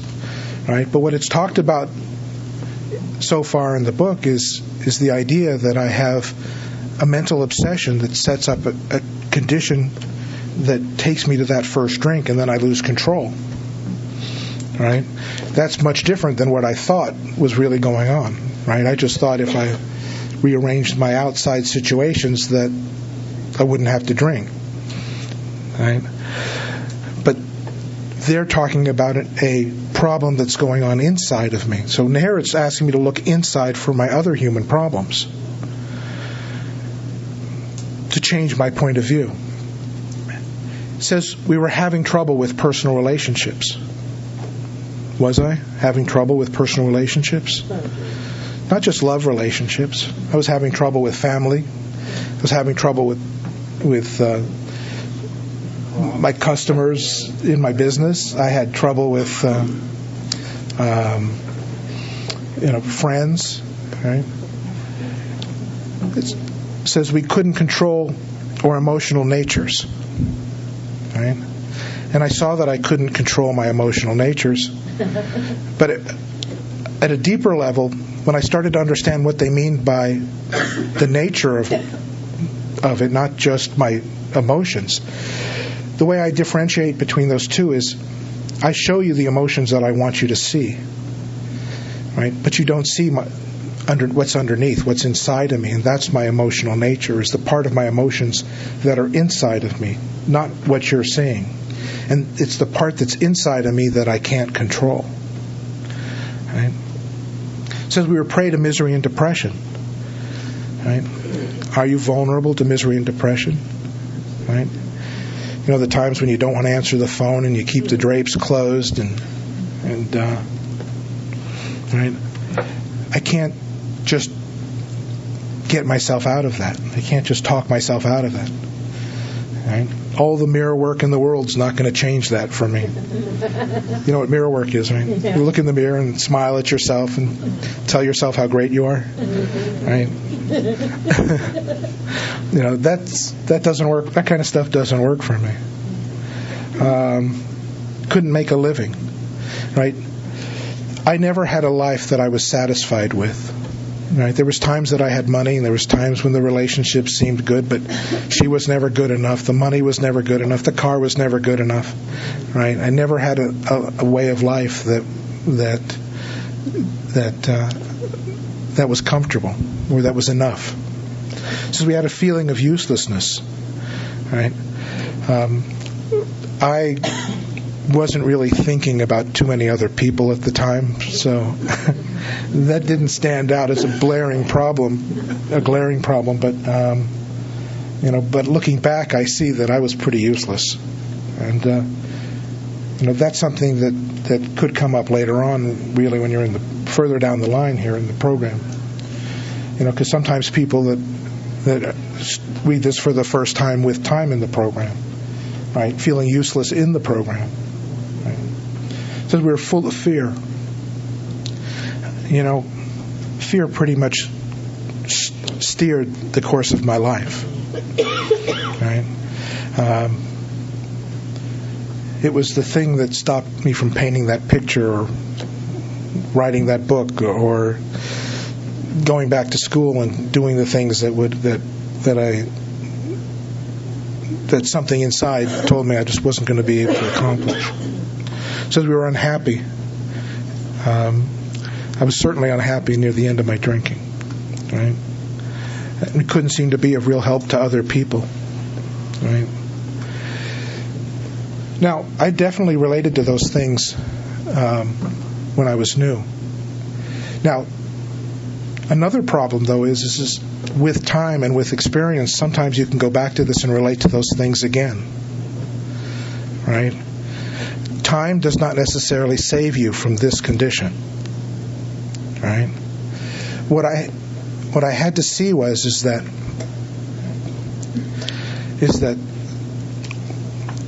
these are outlining outward manifestations of a spiritual malady.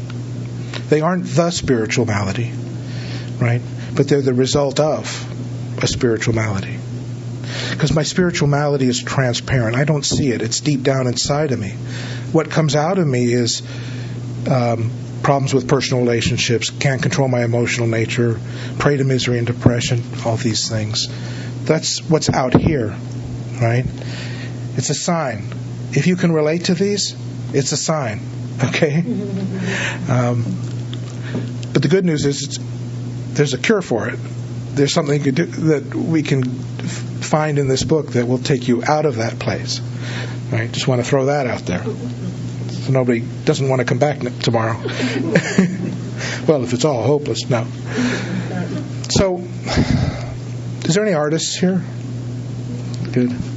So okay, even for the non-artists, if somebody asks you to paint a picture of a lake, you'd probably take like blue and just make it a solid blue, right? Because that would be water, right? No, not exactly. Right? If you saw a decent painting on a wall, and you're looking at a picture of a lake, what you see is the reflection of the mountains around the lake and the trees in the water. So that which you cannot see, that which is transparent to you, is portrayed to you by the reflection of what's around it. Right? This page 52 gives me a palette, a spiritual palette, to look at my life out here and see the reflection, a picture of that transparent spiritual condition. Right? And it makes it not so transparent anymore. It gives me an idea of what my spiritual condition looks like. Right? And yes, it's in the front of the book, but just because it's something that you've already read and already have gotten to the place where you maybe read it and say, "Oh, I don't have that stuff in my life."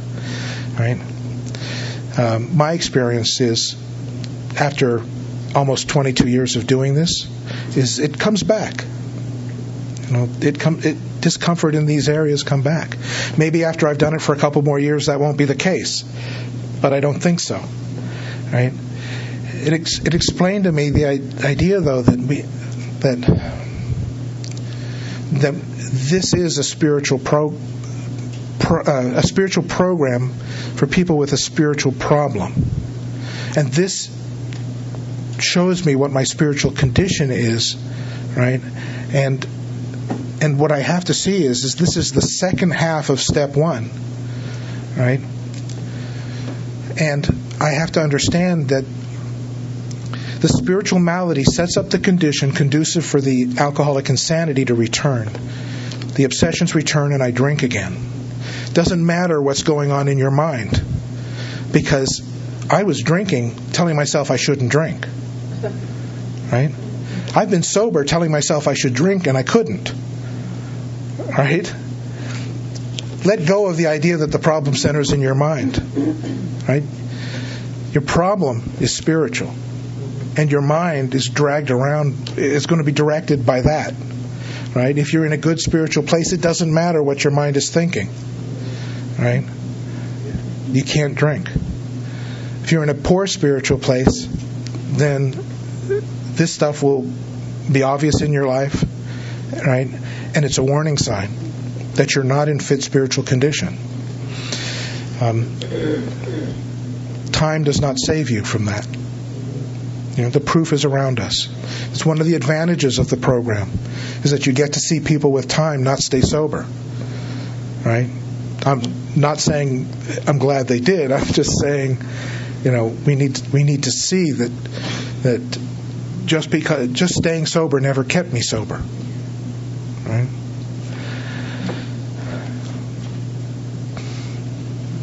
There's the times when you're driving down the street, someone turns left in front of you, right? And you don't even miss a beat on the radio, right?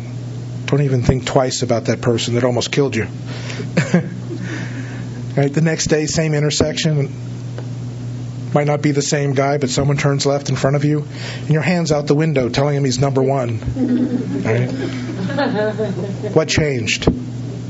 Nothing out here, but something inside changed. Right? And it's spiritual. And I'm illustrating the effect that my spiritual condition has on my mind. Right? So that's what I have to see to go along with the idea that I have to have a spiritual solution for this. Right? And the experience for step 1 is not that you can't drink again. That's not it. The experience for step 1 is there's nothing stopping you from drinking again if this is if this is as far as you're gonna go. Right? That we will drink again with the truth of the problem. It was never enough for me to stop. Right? Just knowing that I have a spiritual solution doesn't give me more ability to turn to God to save me from this situation, right? Because the other situation that was going on for me that was really important was I came into this program complete atheist, right?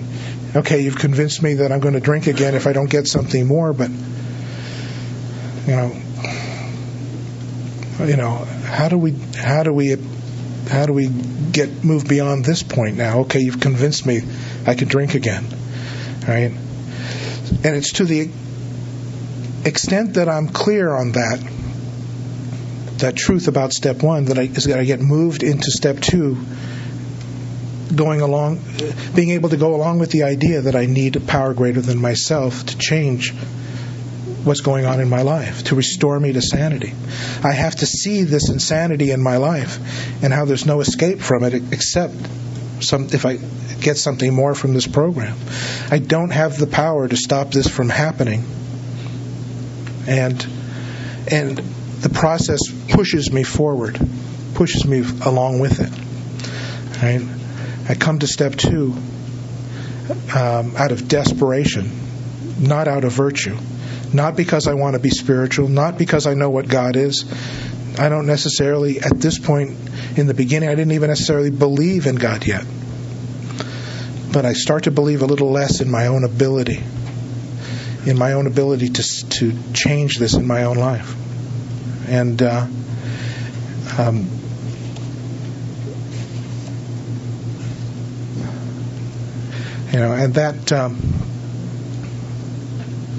and that desperation, I think, is a critical part of the program. It's a critical part of our spiritual path.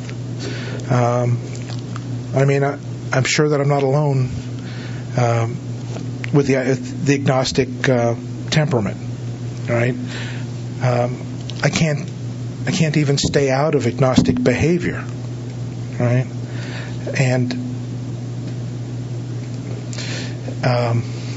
the idea that just because I see step 1 that all of a sudden I'm going to be open to this God thing it's just not that simple, right? But when you look at it, even though I came to this thing completely doubting the idea that there would be any kind of power that would work in my life. Right? It was through seeing the desperation in my life before I even got here that took me to the place in my life where I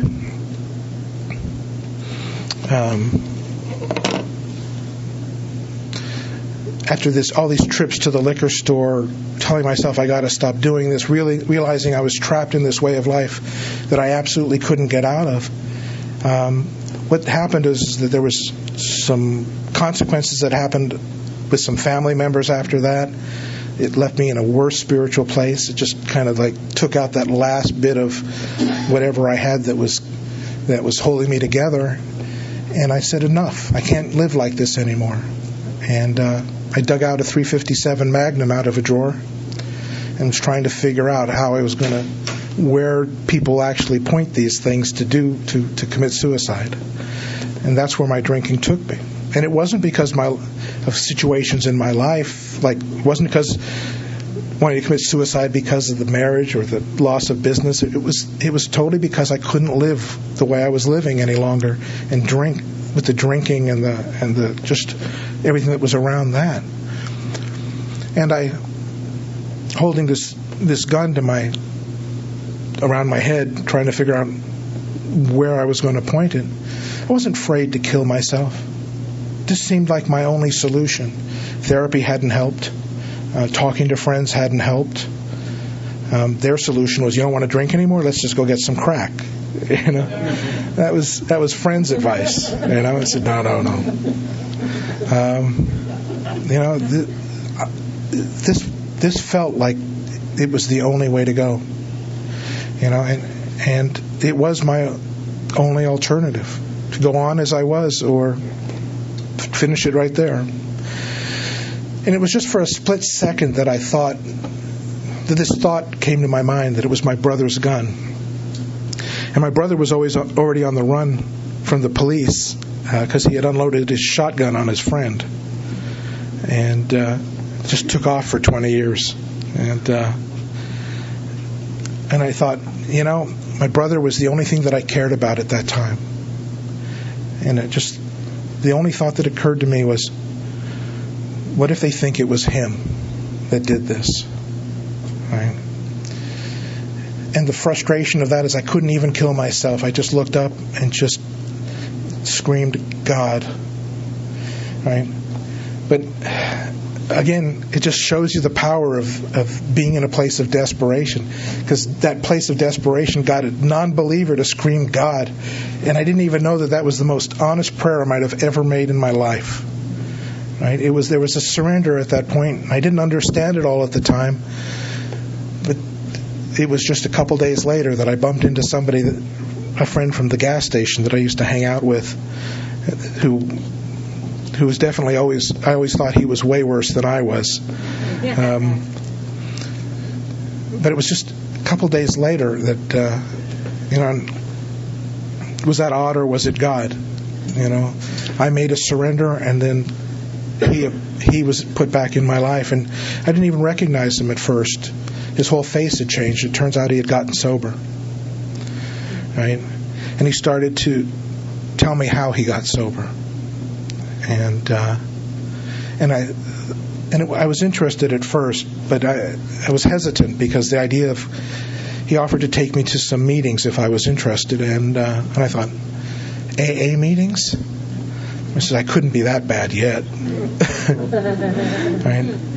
But it only took a couple days of me talking to him and saying, well, what do you do? And I said, okay, I'll go to a meeting. So he took me to my first meeting. Right? And if you would have talked to me about that being God in my life back then, I would have fought you on it. In fact, the whole ride home, he tried to explain the program to me, and he mentioned spiritual program, and that was it. I was gone. I was angry at that point, and you hear a lot of that in the program. It's like, don't mention God because it'll scare people away, right?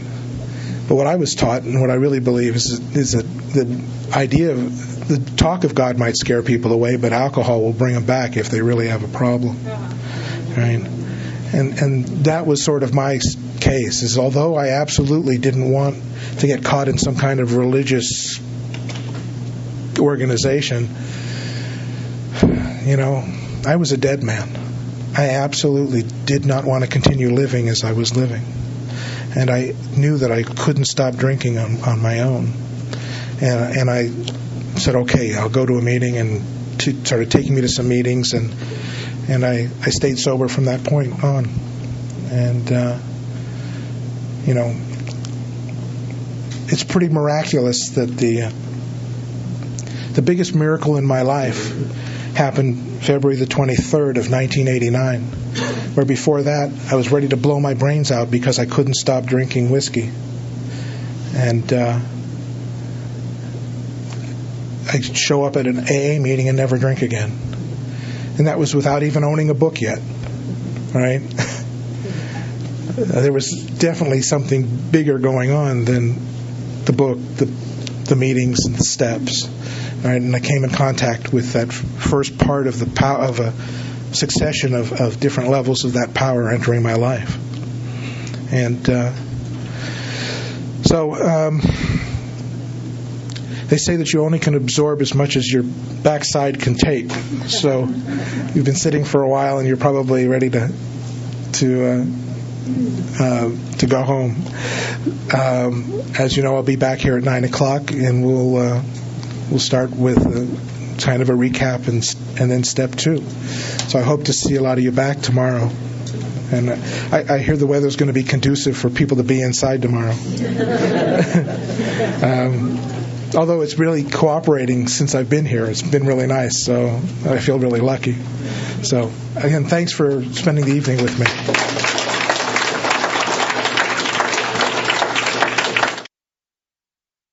Good morning, I'm Dan, and I'm an alcoholic.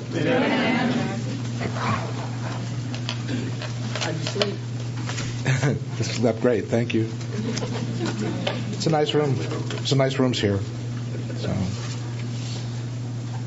okay. So, there we are. 15 to 9:30. Okay. So,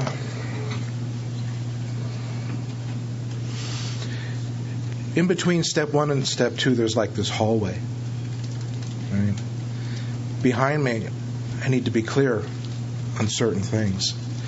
Because in order for me to come to believe that I need a power greater than myself to restore me to sanity, I have to understand what my insanity is and what I can't do anything about. So the book is interesting the way it lays out. It first talks about the physical craving out here, right? And then the mental obsessions in my mind, right, that take me to that first drink. And then we talked about the second half of step 1, the unmanageability of my life, which I also think it's the same for me. It's the unmanageability of my spiritual life, right? The unmanageability of my spiritual condition. And I talked about something that I don't usually hear a lot of people talk about. A lot of people talk about the problem centers in my mind. But if it was just about a problem in my mind, then maybe a good therapist could take care of it, or the right drugs could knock that edge off. And, but plenty of people, even on medication, will still drink. Right?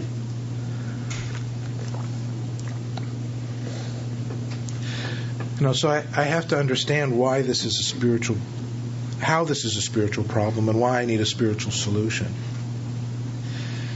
And it was interesting how this came to me, because I was so used to going through from the beginning of the book all the way through those 3 sides. I was actually sitting in a restaurant. A friend had called and said she was having trouble with balking in the 4th step. So she asked if I would sit with her and see if I can get her motivated. And the best way to motivate somebody is by looking at why is it important that I finish this thing? So we started talking about her drinking. And the conversation wasn't clicking for me. And so it occurred to me that I should start backwards. And we talked about the stuff on page 52. And much like we did last night, but I backed into it. And we talked about...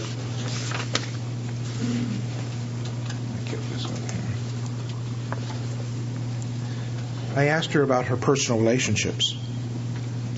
If she was in a relationship that got so bad, that she got so emotionally bothered by it, could she eventually drink? Right. See, my answer would be, I know that if I sit in a bad relation long enough, right, I can get enough discomfort in my life to want to find some escape without a spiritual program, without God.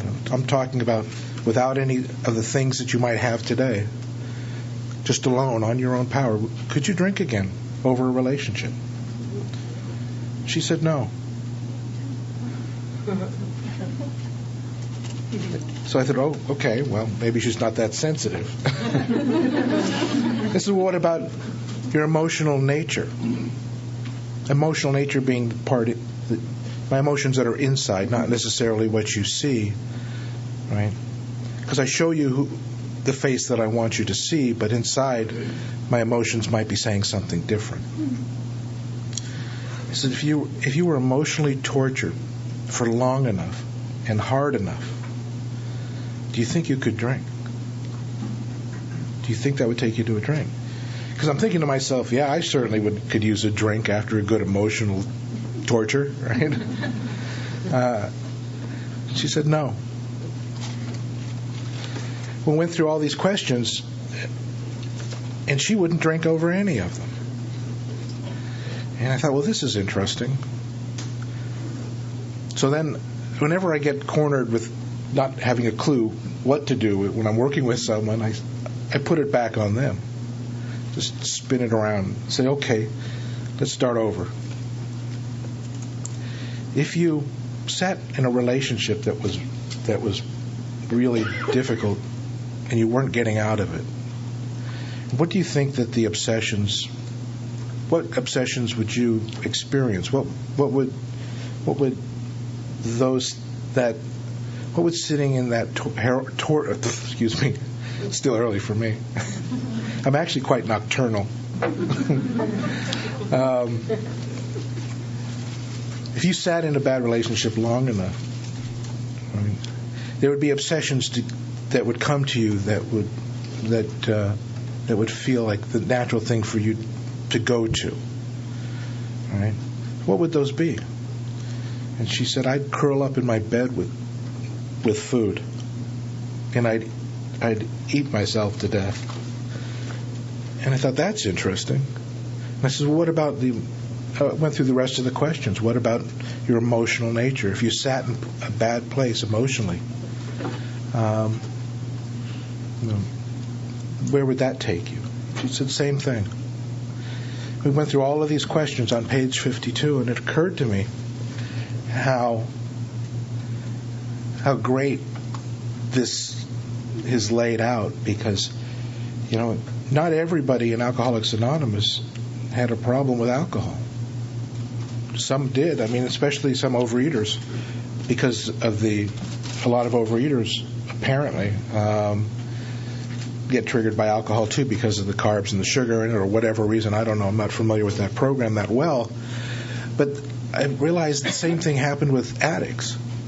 You go down this list, and it's like, where would these things ultimately take you?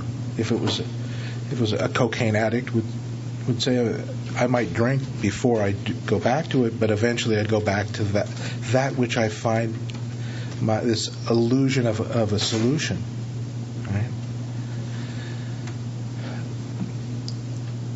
I have to find out what's true for me. And it's not just so that I can fit into AA. Right? I have to find out what's true for me, because this is what's going to drive me to God. What is it that I need an act of God to save me from? Because if I get clear on why I need a spiritual program and what it is exactly that's going to kill me, right, then I'm going to be much more clear on what my insanity is, right, and my desperate need for more power in step 2. Because if I have a problem other than what I'm focusing on, and I go into step 2 looking for needing a power to restore me to sanity, right? And if I'm not clear on what that is, I'm going to step 2 just with this vague place, and not necessarily needing a lot of power, right? But if I'm clear on what it is that's killing me, right, I go to step 2 with the urgency of this being about life and death, right? And that's why it's so important to see what's true for me.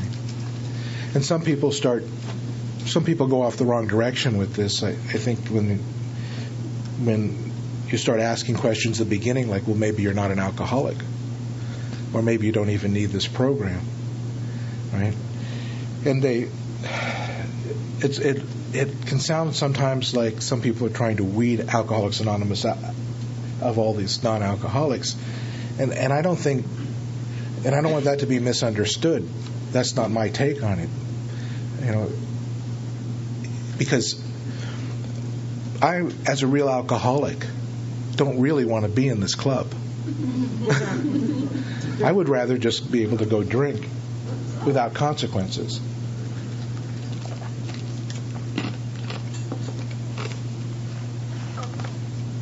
I would rather you say I don't belong here, because then I can go get a drink.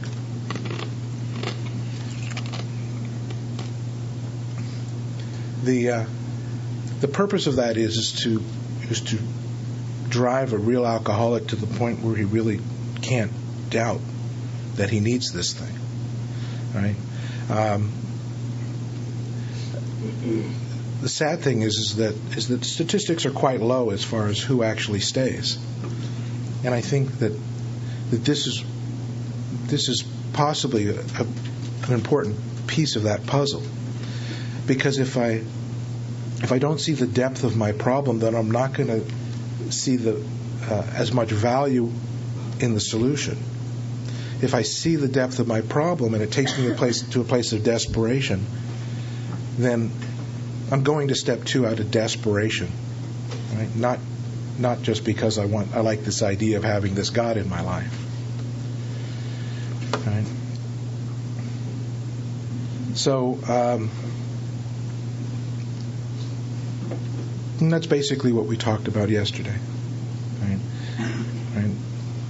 Understanding what is it what are the manifestations of my physical powerlessness, right? The mental state that takes me back to that over and over again, the obsessions, right? And the unmanageability of my spiritual condition, the second half of step 1, that sets up the condition conducive for that obsession to return, or those obsessions to return, right?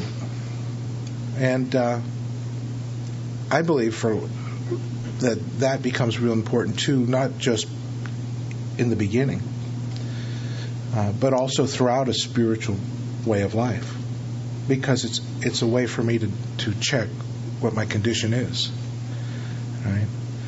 And we'll come back to this later on in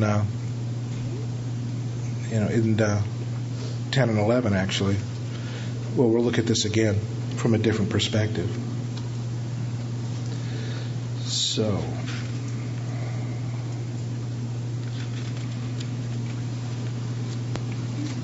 was there any questions on that first step? We got just a couple minutes before I can.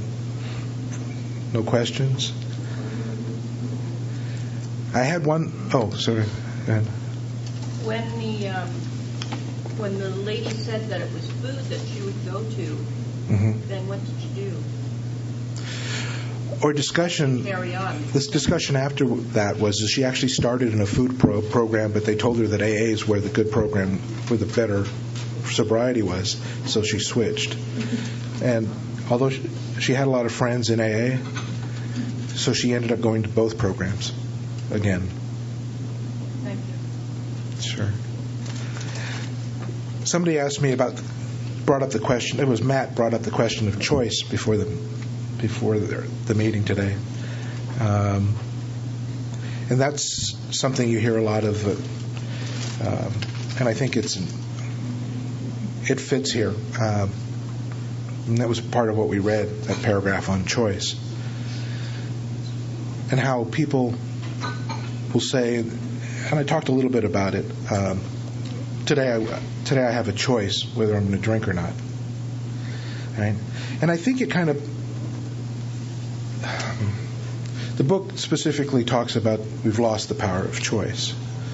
But I know that from a place of especially long-term sobriety, you can feel like you have a choice, because the argument is, yeah, I could choose to drink today. You know, and I hear that all the time, and it's like, my typical response is, I get that. I understand what you're saying. It's like your choice that you could throw yourself in front of a bus today. Could you choose to do that? And I say, of course. I could choose to throw myself in front of a bus. And I says, well, would you show me? And I says, you can't. I says, you can't, can you? I says, because it's really never been about choice. It's been about sanity. Because from an insane place, I chose to not drink, and I absolutely couldn't. Right? But being brought to a place of sanity and experiencing times when I felt like a drink would really help this, and I couldn't drink even if I wanted to. Right? So it's never really been about choice. It's never really mattered what my mind was saying to me. It matters what my spiritual condition is. Right? Because if I've been restored to sanity, it doesn't matter what I'm thinking, I'm not going to drink. Because I wouldn't do an insane act from a sane place. Right?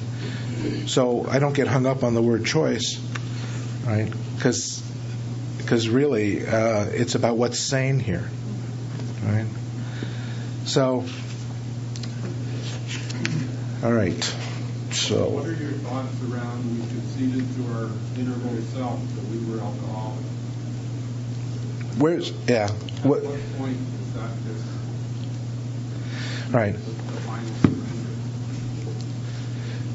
At what point do we concede to our innermost self that we're alcoholic? Right. I think the first thing to get straight here is, where's your innermost self? Right? It's not here, as he points to his head. Right? My innermost self is not between my ears. Right? My innermost self is here in my gut, where I just know. And I think that comes at different points for different people. But it also, I think, I think that it's something that's easily forgotten, right? And that's part of our problem, you know. But we'll read books, we'll read the big book, we'll listen to speaker tapes, we'll do all this stuff, right? And hear the right words, right? But nothing will take me to the truth that's in my innermost self more than going through this book and attaching my own experience to it. Because if I see that I drank like Bill, that I think like Bill, that I felt like Bill, if I could relate to the doctor's opinion, if I can relate to all this stuff, right? Right, which is again why it's important to look at the physical part, not just from the fact that I lose control once I started, but seeing the consequences as a result of losing control, because I cannot doubt the consequences that came to me from that lack of control. Right? Because those are things that I can't dispute. Right? Because when you look at the fact that when I started to drink, I lose control, what comes to my mind is all those times that I didn't, right? Right? Because there were times that because of situations that kept me from drinking, and so there's that element of doubt, right? But I look at all of the trash businesses that I've started, and all of the relationships that died, and all of the times that I made alcohol more important than any of that, and I see that if I just never drank, none of those problems, most of those problems wouldn't have been there, right? I have to see the trail of destruction behind me that I cannot doubt, right? And admit to my innermost self that alcohol does something different to me than it does to some other people, right? And I can't doubt that because of my experience. So, thanks. So,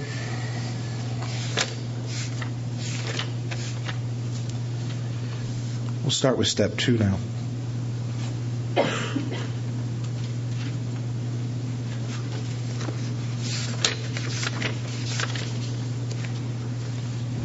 Came to believe that a power greater than ourselves could restore us to sanity. I use we agnostics as a tool to go through step 2. Now notice it doesn't say we believers. Right?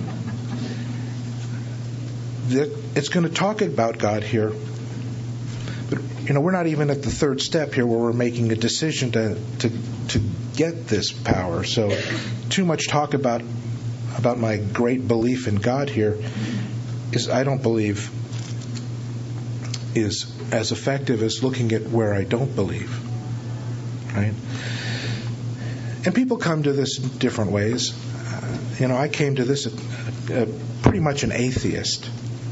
I trashed my life, and and it was like, obviously there wasn't a God that cared about what was happening with me, and I have my own past to look at, that the influences that I grew up with. I grew up in a family with a lot of physical fighting between my parents, and I remember being I must have been 6 years old. I remember, I lived in England, and there was churches all around the school, and they would march us to these churches, from school to the churches, and especially during the holidays, and make us sing hymns and say prayers. And I didn't really understand a lot of it because I didn't grow up in a religious home. But my parents used to fight really bad, and it used to really hurt me. And I remember laying in bed trying this prayer thing and asking God to stop them from fighting, right? To keep them together, right? And God didn't listen to me, right? Thank God, they probably would have killed themselves if they stayed together. They killed each other, Yeah. So, all through life, I lived my life based on the idea that if there was anything that there was to have in this world, it was going to be based on what I do to get it. That I wasn't going to wait for it to just be handed to me. Like, I'm not going to pray for things, because that's, get out and work, right? That was what I believed. If you want something, go out and take it, and which caused its own set of problems. But and I was able to start a lot of businesses, and the idea that I had power in my life was strong. I felt I had a lot of capacity to, and I was sure I was going to retire at the age of 30, and what I failed to see was yes, I was able to start a lot of businesses, but I wasn't able to keep them going because of the way I was living. And the other thing was I really wasn't that hireable because I was drinking and using so much. So I had to start businesses to survive. And looking back, I was sort of it just was perfect the way it was working out. But I think I might have hit a wall sooner if I had a job, or if I had regular jobs that I kept getting fired from, but that wasn't the case. So, but still, I was on this mission to be someone, to make myself something, and it just never happened because, again, as I mentioned before, I found myself in 1987 sitting on a couch looking around my life going, what happened? What happened to the dreams and the aspirations that I had? What happened to this great drive that I thought I had to succeed? And it just never materialized. So I came to this thing not believing that there was a God. But that's not everybody's story. There's plenty of people that I've come across that could recite the Bible to me, that knew exactly what God looked like and how you're supposed to pray and just knew way more about religion than I did, way more about God.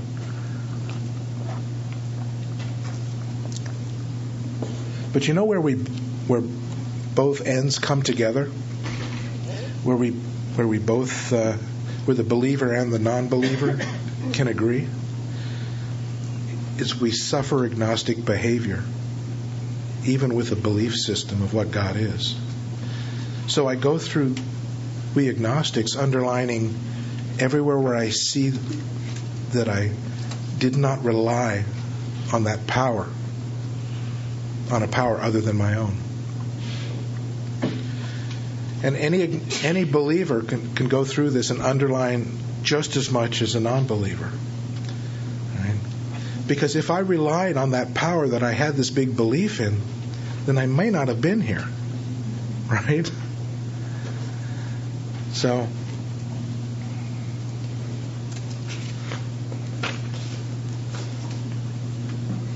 I had all these ideas why this couldn't work. And but the fact is that whatever power I was operating from, look what a great job I've done here. I've got here. Right? On 45 it says lack of power. That was our dilemma. Now, dilemma's a great word. Dilemma just doesn't mean problem. Lack of power just isn't my problem. Lack of power is my dilemma. And a dilemma is, when I looked it up into the dictionary, I have this great dictionary. It's old and it's 6 inches thick, and it comes up with things there that just blow my mind, because the wording in the dictionary, it's I don't know. Anyway, it's a dilemma is faced with alternatives that I don't like or want. Faced with alternatives that I don't like or want. And the word alternatives jumped out at me and says, it talks about 2 alternatives on the page before.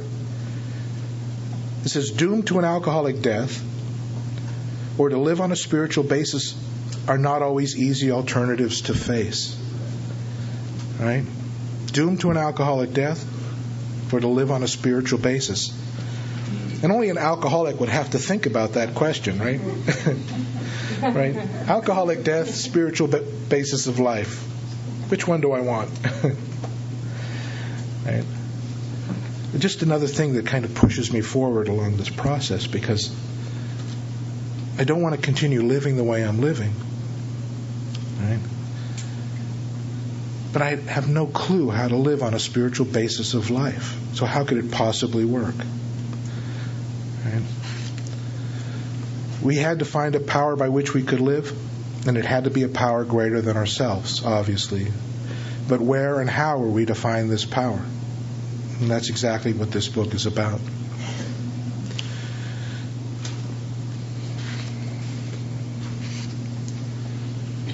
So as I said, I go through this chapter, underlining where I don't rely on there being a power other than my own. Setting aside my belief systems if I have one, right? Or setting aside trying to set aside my prejudices against this, right? Because alcohol hopefully has made me willing to have an open mind. Yeah. And 47 brings up an important question. It says we need to ask ourselves but one short question. Do I now believe, or am I even willing to believe, that there's a power greater than myself? And for people that have done this a few times, there's another way to look at that. Do I now believe, or am I willing to believe, that there's a power greater than myself that can move me beyond where I am today in my process, in my program? Right? The first time I went through this, it was tough because I was still leaning heavily towards atheism. Right? But I knew in my gut, and this comes back to your question about knowing in my innermost self that I'm an alcoholic and what that means. So the desperation of my alcoholic problem, right, was enough to make me willing to at least move forward, willing to at least have an open mind to what's going to happen. Now, I gotta say this too, is that my home group was an example of people that had more than what I had. They were an example of people that had something that I wanted. So I think that my home group was an important factor in the experience here, because seeing more in them, right, made me believe easier that there could also be more for me. You know, which took me to some other thoughts, like I wonder if you can get healthier than your home group.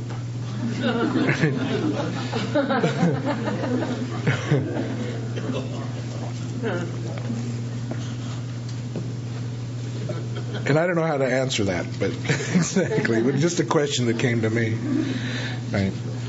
Because it was certainly, there was other groups that I went to that they basically stayed powerless. They talked about things like I work all the steps every day in my life, which I don't believe is true. Not at least you couldn't do it the way I do it every day. But we'll get more into that later in 10 and 11. But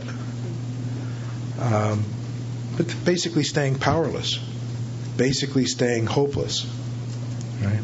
Using meetings like unsupervised group therapy. Right? Oh. You like that term? Unsupervised group therapy? Right? As opposed to a spiritual example of this program working on a spiritual basis. Right? So, yeah, I was willing to believe because I saw it in the people around me that they had something more. Right? And I was like, it's like I'm in a burning building and the fire's at the door behind me, and there's firemen down below me saying, "Jump, we'll catch you." It's like, I don't want to jump, right? But the thing that's behind me is more scarier, right? To continue as I am drinking is more scarier than having an open mind about what you're going to tell me in this book, right? As soon as a man can say that he does believe or is even willing to believe, we emphatically assure him that he is on his way. It has been repeatedly proven among us that upon this simple cornerstone of a wonderful, effective spiritual structure can be built. Right? A cornerstone is like the first stone in a structure.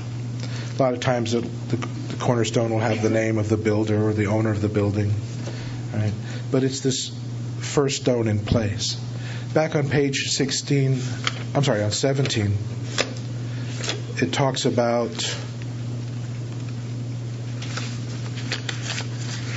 let me just read it so I don't mess it up.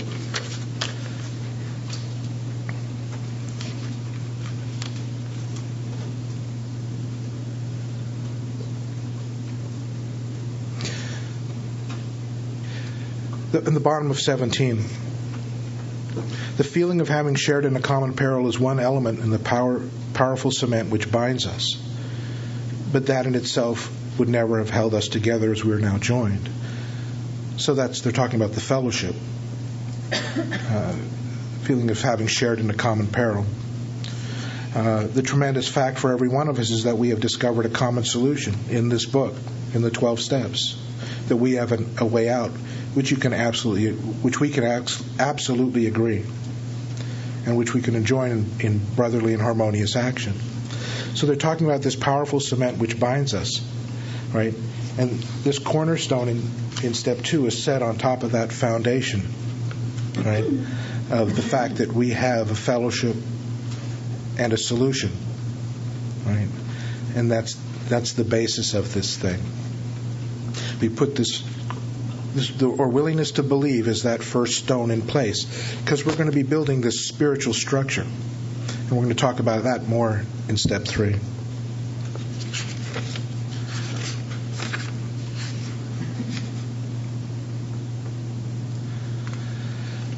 So,